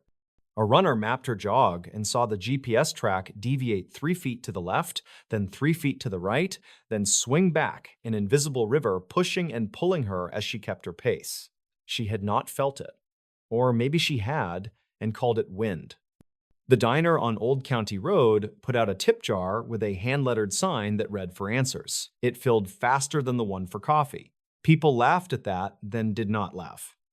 You could sit in the corner booth with the nicked Formica and hear someone at the counter tell the same story they swore they would never repeat. Their voice would drop, and you could see their hands flatten on the surface, palms down, as if they were steadying themselves against something that might tilt the room. When the anniversary rolled around, the town did not mark it. There were no posts from the department, no statements from the chief, no official anything. But the sky over Millfield was clear that night, and the moon sat low like a coin, and just after 11:00 p.m. 3 porch cameras along Wilson Street captured a thin sheet of fog sliding across the road from the woods to the houses without touching the ground. It flowed over the asphalt like oil. It climbed the curb without breaking. It reached the lawns and rolled back, retreating to the trees in one smooth motion. The cameras recorded that and then glitched for exactly 4 seconds each. In those 4 seconds, the timestamp stalled, then snapped ahead. People will tell you that what we found in those woods was a machine. Others will say it was a lid, and the real thing was beneath, and the men with the SUVs just took the lid. A few will tell you not to think of it as a thing at all. They will tell you to think of it as a place that does not belong where it is, a pocket of rules that don't match our rules, pressing up from underneath like a bubble caught under wallpaper. And if you stand in the right spot after midnight, they'll say you can feel the pattern it makes, the pulse that is not a sound, the pressure that is not a hand, the sense that something vast and patient has turned its attention toward you, not with eyes, but with the cold curiosity of a tide measuring a shoreline. Ask the police about it and watch what happens. Watch the way their faces go still, like a windless pond. Watch how their words slow down. They will say it was a utility issue. They will say the area is safe. They will say the rumors are making people nervous and that nervous people see things. They will not describe the way the ground lifted under their boots that first night, a fraction of an inch, enough to make every muscle lock. They will not tell you how their radios went dead in their hands and how the silence in their ears was loud enough to make them flinch. They will not admit that for one long breath it felt as if the clearing was breathing back, and that something beneath the soil pressed up, testing the weight of the world, and then withdrew. They do not say that part. They look past you and talk about weather and new tires for the cruisers and the fundraiser for the K9 unit. They change the subject. They ask how your family is. They call you by your first name and remind you to lock your car because there have been break-ins on the west side. But Millfield remembers, houses remember, the trees remember, the oval is still there, pale dirt in a shape the rain can't undo, and if you stand on Wilson Street on a still night and stare into the dark line where the pines begin, you will notice how your breath feels heavier when you exhale, like the air is listening to you. You will notice that your phone degrades to a single bar for no reason at all. You will notice that the hairs on your forearms lift, even under your jacket, even with your fists shoved deep into your pockets. And you will think about the boys who saw the light, the officer who knelt and felt the hum in his teeth, the men who came and took what they could and left what they could not carry. You will think about the cap on the stump and the boots that glowed faintly in a darkened room. You will think about fog that crawled like an animal and lights that surged like a heartbeat, and the small, private way a person's face changes when they admit, just to themselves, that they have met something that will never fit into words. A discovery so strange, even police refuse to explain it. And maybe that is the only honest thing anyone has said about Blackwood Pines.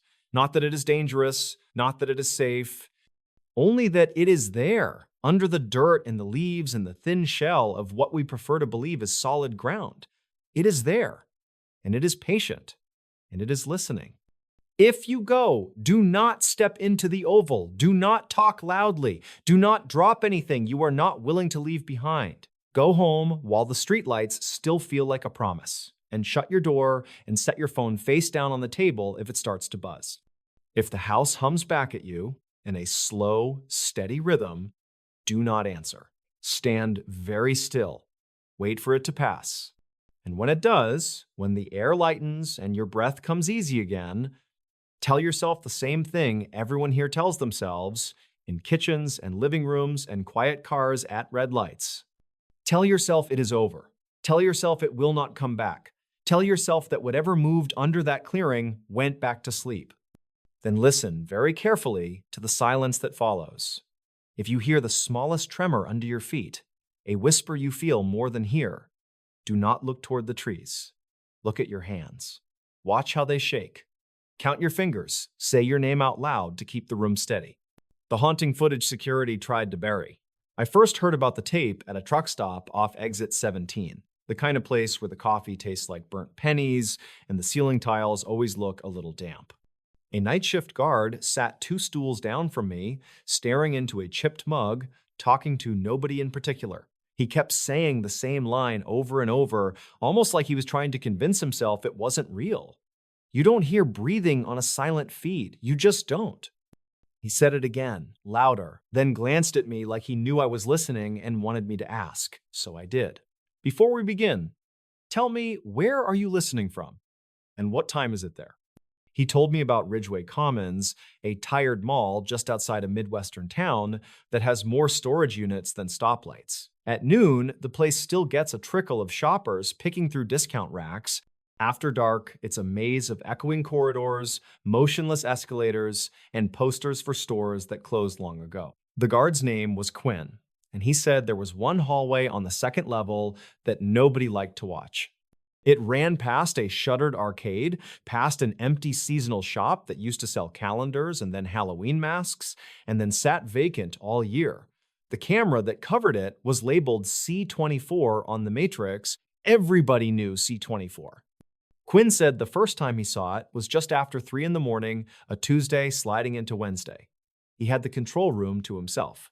Screens stacked from waist to ceiling cast the room in pale gray-blue light. On the metal desk sat a half-eaten donut and a legal pad with the round schedule. The radio was turned down low. The vents hummed with that dry, recycled air that only old buildings breathe. He was checking the feeds in a lazy rhythm when C24 flickered and rolled. Static crawled up from the bottom like heat shimmer. He leaned forward. The hallway was empty. Dust motes drifted. A maintenance door at the far end was chained from the inside. He watched for a full minute, then looked away to note the timestamp. When he looked back, someone was standing under the weak yellow light. No, he told me. Not someone, not exactly. It was as if a body had been assembled out of suggestions, the way a face appears in fog on a bathroom mirror, not there and yet undeniable. It had the length of a person, the outline of limbs, a head tilted as if listening, the posture was wrong, joints too loose, like a figure from a marionette theater with half its strings cut. Bare feet touched the tiles. Arms hung too low. It did not sway. It looked held there by a decision. Quinn reached for the phone. The screen rippled, then sharpened as if focusing. The figure turned its head toward the camera, and the entire feed popped. The room went dark. For 1 second, the monitors threw back his reflection and a ragged shape behind him in the glass. He spun in his chair. The room was empty. The radio hissed once and fell dead. When the power steadied, the other cameras returned. C24 stayed black for a long breath, then snapped back to the hallway. Empty. The maintenance door at the end was still chained. The temperature in the control room felt 10 degrees colder. Quinn told me he listened and heard nothing, but he felt sound, if that makes any sense. The way you feel a big truck pass outside and the floor answers, a low pressure in your chest. He told me he felt breathing. Not his, not the building. Something measured and patient, timed not to be heard. He swore to me he felt it. The guard did what he was supposed to do. He marked the time, rewound the tape, logged the event. He called his supervisor, a broad-shouldered man who'd worked there long enough to know where the cracks were and what to stuff into them. The supervisor came in looking like he hadn't slept. He watched Quinn cue the moment. They sat shoulder to shoulder, eyes inches from the screen. The hallway, the dust, and then, under the weak fluorescent, that shape as it resolved, like frost knitting on a window pane, the supervisor's breath changed. When the head turned and the feed blew out, the man stood so fast his chair toppled. He righted it with shaking hands. "Stop the tape," he said. "Eject it." Quinn laughed, thinking it was a joke. It wasn't. The man's voice went flat, like someone talking to a ledge. "Eject the tape. Put it in the black case. Don't label it, don't log it, I will take it." Quinn hesitated. He said it was an incident. He said cameras had to be kept. The The supervisor leaned close enough for Quinn to smell the coffee on his breath and the metallic bite of fear under it. This is not an incident. You understand? This is nothing. Put it in the case. So Quinn made a copy on a cheap blank, the kind they bought by the hundred. He slid the original into the unmarked black clamshell that the supervisor brought in from his own locker. He handed the copy to his tote bag like it was nothing more than an old training video. The supervisor took the black case and left by the service corridor. It took him less than 5 minutes to disappear with it. Neither of them signed anything. I didn't believe any of it, not really, until I went there.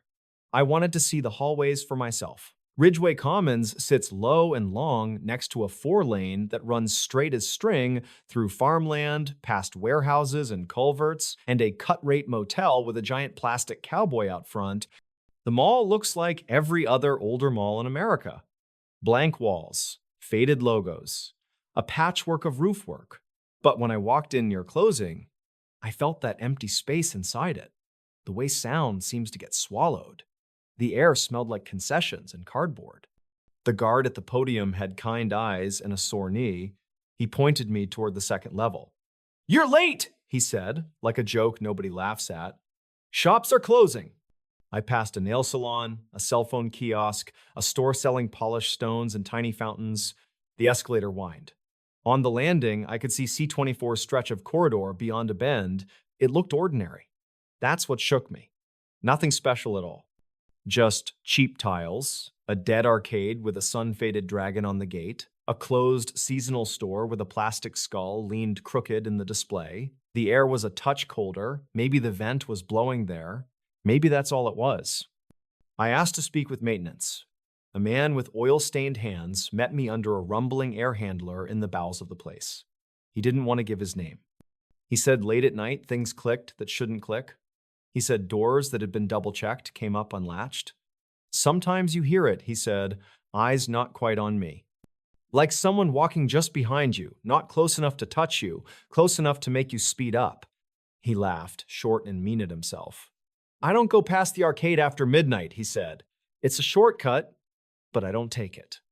I looked for janitorial. An older woman was stripping wax from a stretch of floor near the food court with a humming machine that left everything slick and new for a second before footprints found it again. Her name tag said Pike. She told me about the old cinema that used to occupy the wing behind the arcade. They walled it off when leases changed.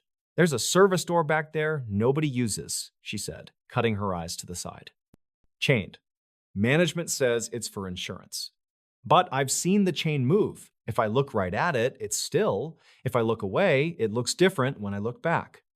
I asked about the tape. She flinched. She went quiet long enough that the machine's hum felt too loud. Some things get put away, she said. You're not from here. You don't understand what people choose to live with.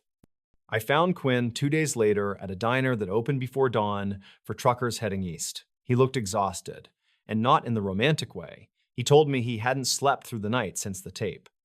He kept waking at 3. 7. The timestamp etched into his brain like a burn. Sometimes the clock jumped straight to it, he said, rubbing both eyes with one hand. I'll swear I went to bed at midnight. I'll roll over once. The red numbers are 3, 7. He admitted he still had the copy. He had hidden it behind a ripped piece of insulation above the breaker panel in his rental because he didn't trust a drawer or a safe or a box. He didn't trust anything that looked like it was meant to keep something.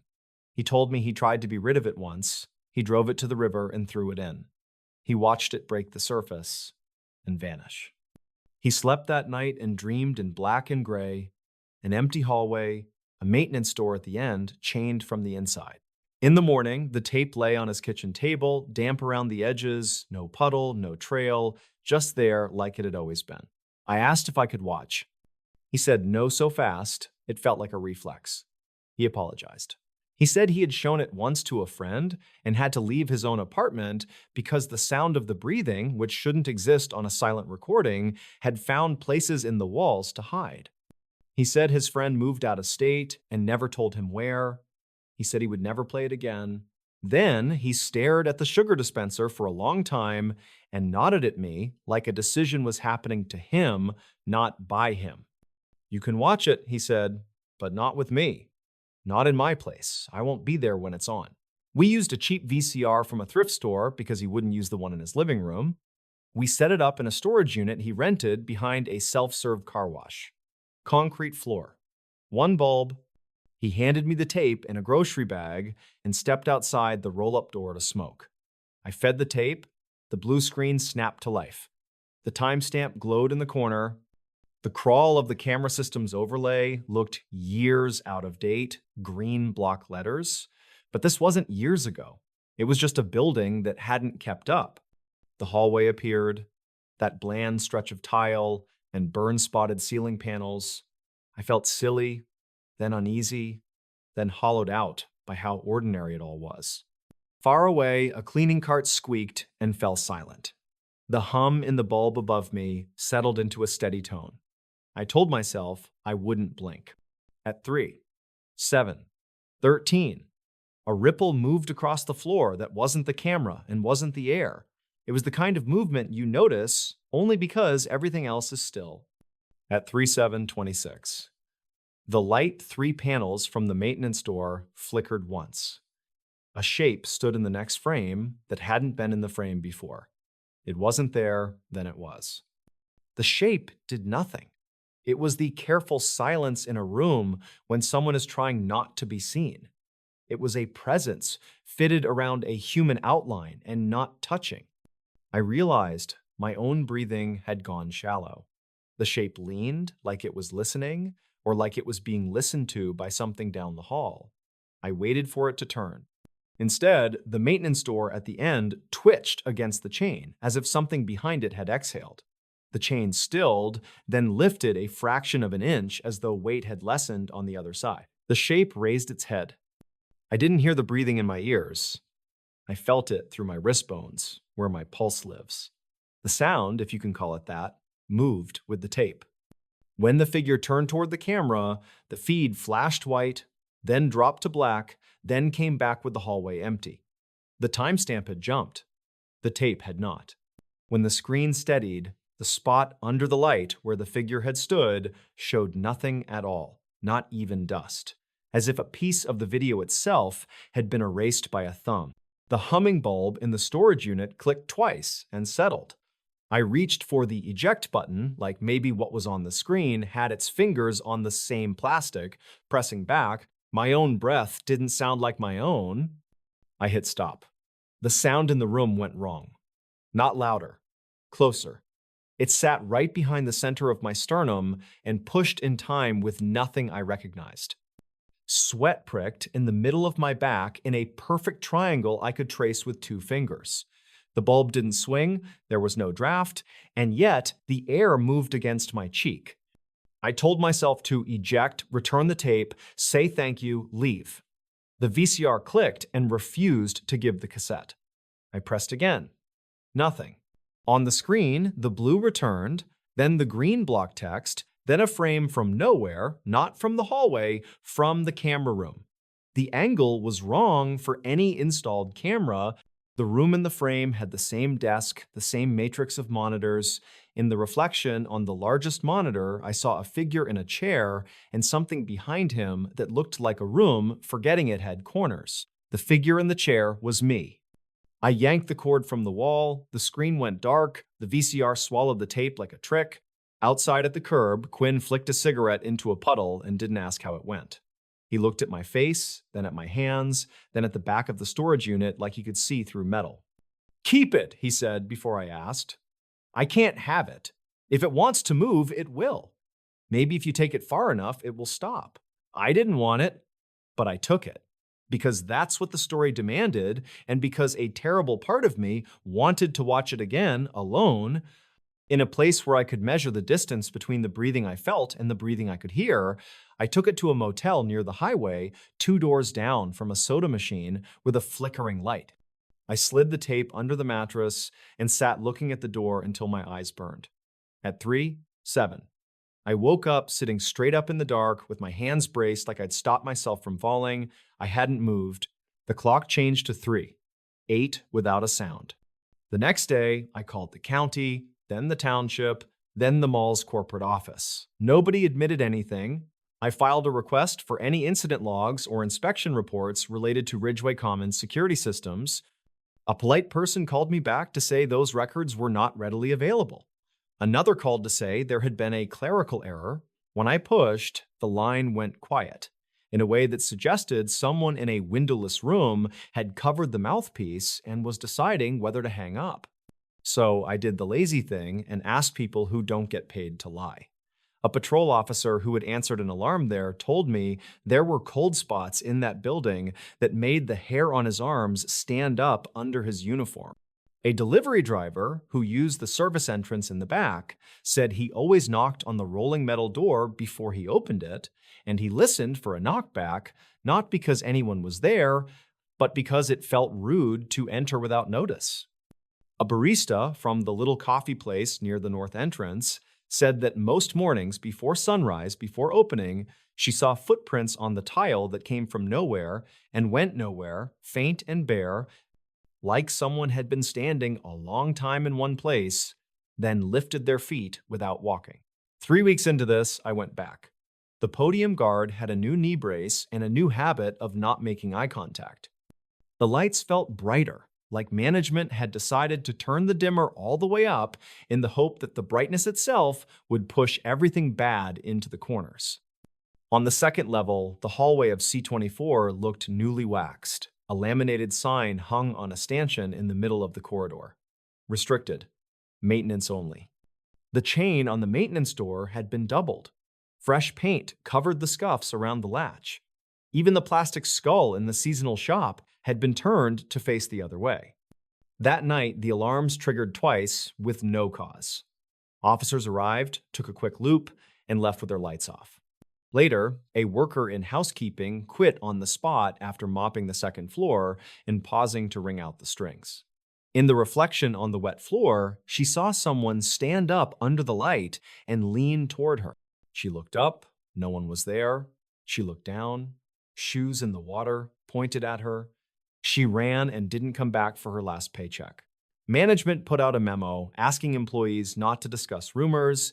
They instituted a no recording policy on overnight shifts.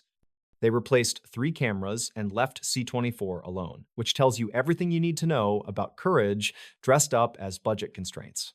People stopped taking the shortcut and started adding 5 minutes to every round. The arcade gate collected a new layer of fine black dust that looked like soot. I kept the tape in a fireproof bag inside a locked box inside the trunk of my car. I didn't watch it again for a while. I told myself I was being careful, but I was really being delayed.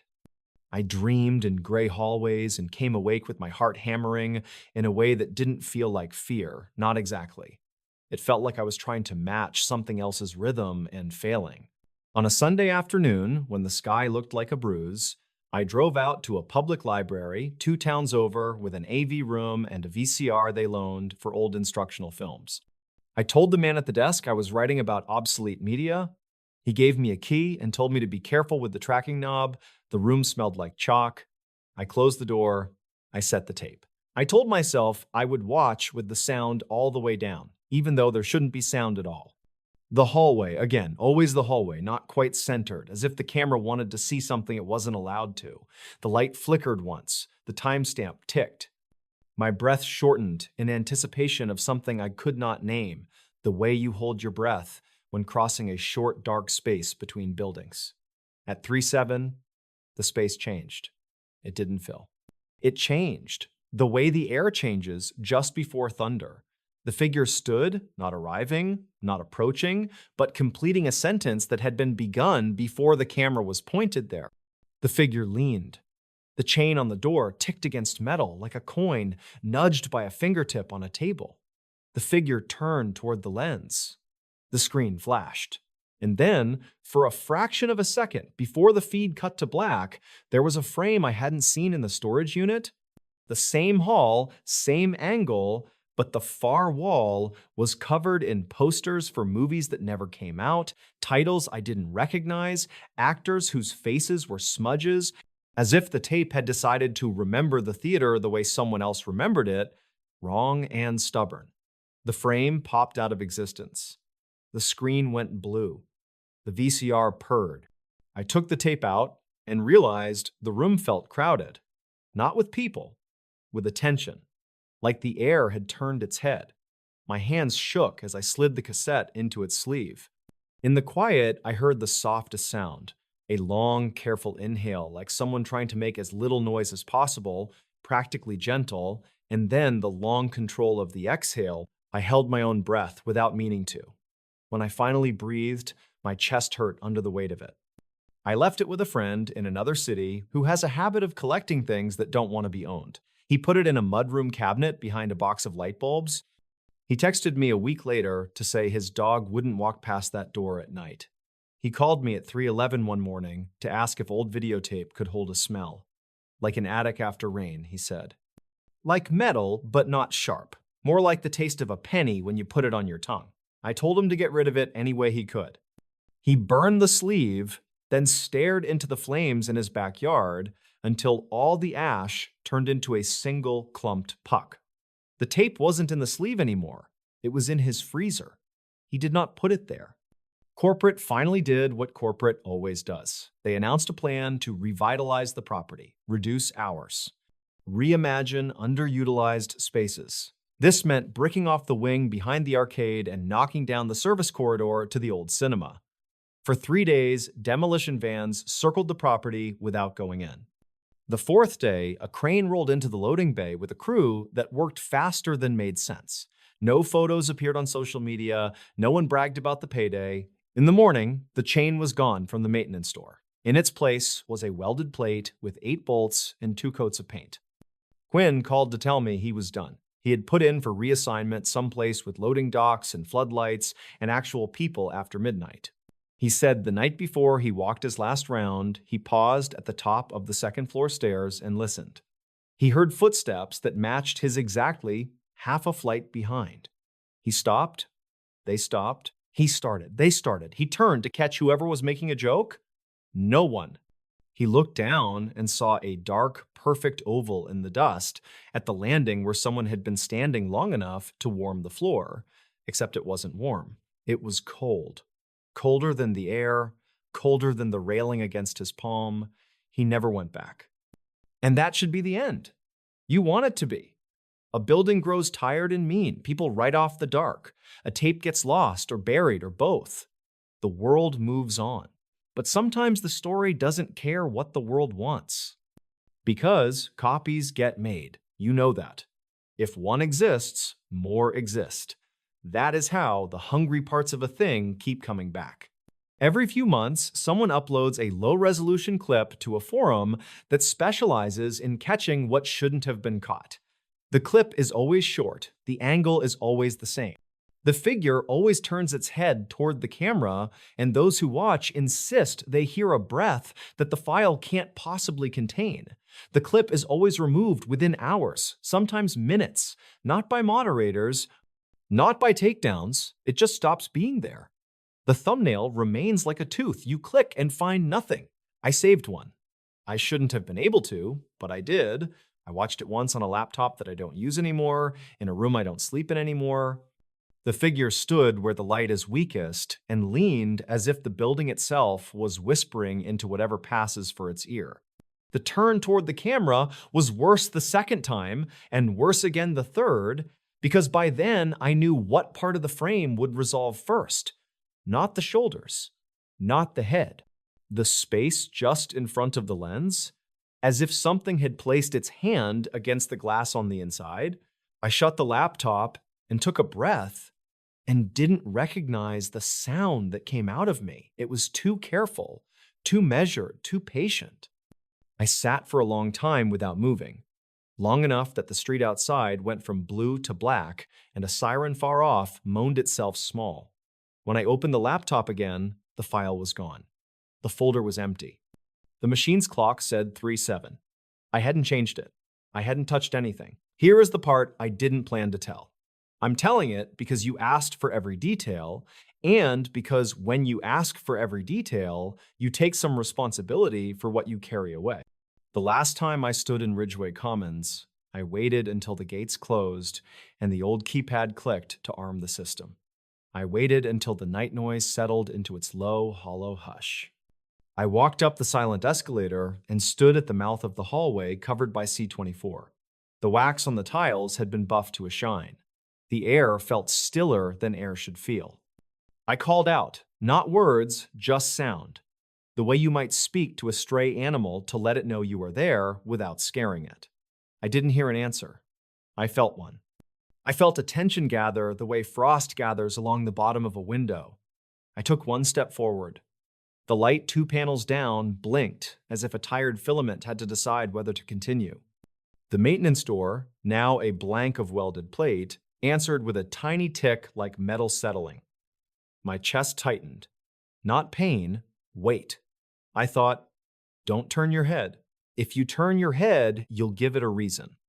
I did not turn. I looked straight into the dim and talked in a voice that sounded steady outside my mouth and ridiculous in my own ears. You're noticed, I said. That's all this is. That's all this footage ever was. People noticing you. You don't have to come closer. The pressure in the room changed.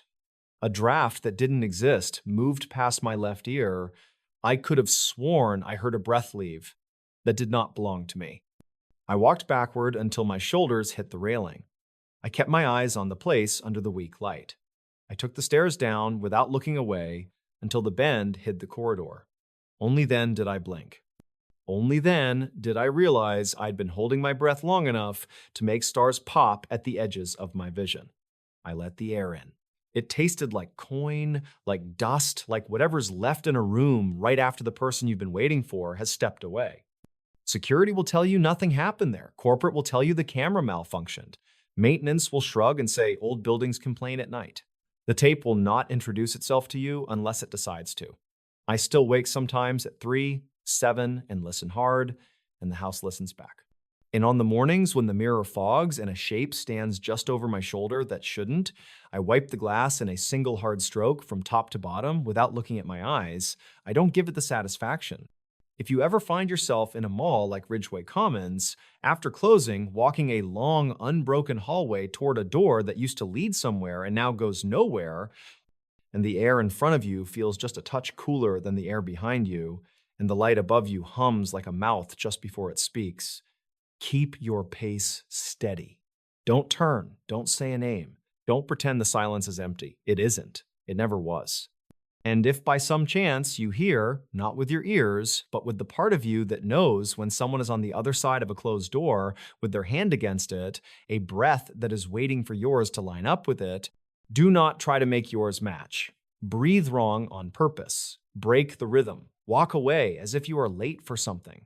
Because if you keep the beat for too long, if you share that pattern even for a minute, you may find that when you press play on an old tape in a room that smells like dust and rain, the figure under the weak light does not need to turn toward the camera to find you. It will already be standing exactly where you are, at the precise distance your breath carries in the dark, waiting for you to notice that it has learned your timing and you have learned its.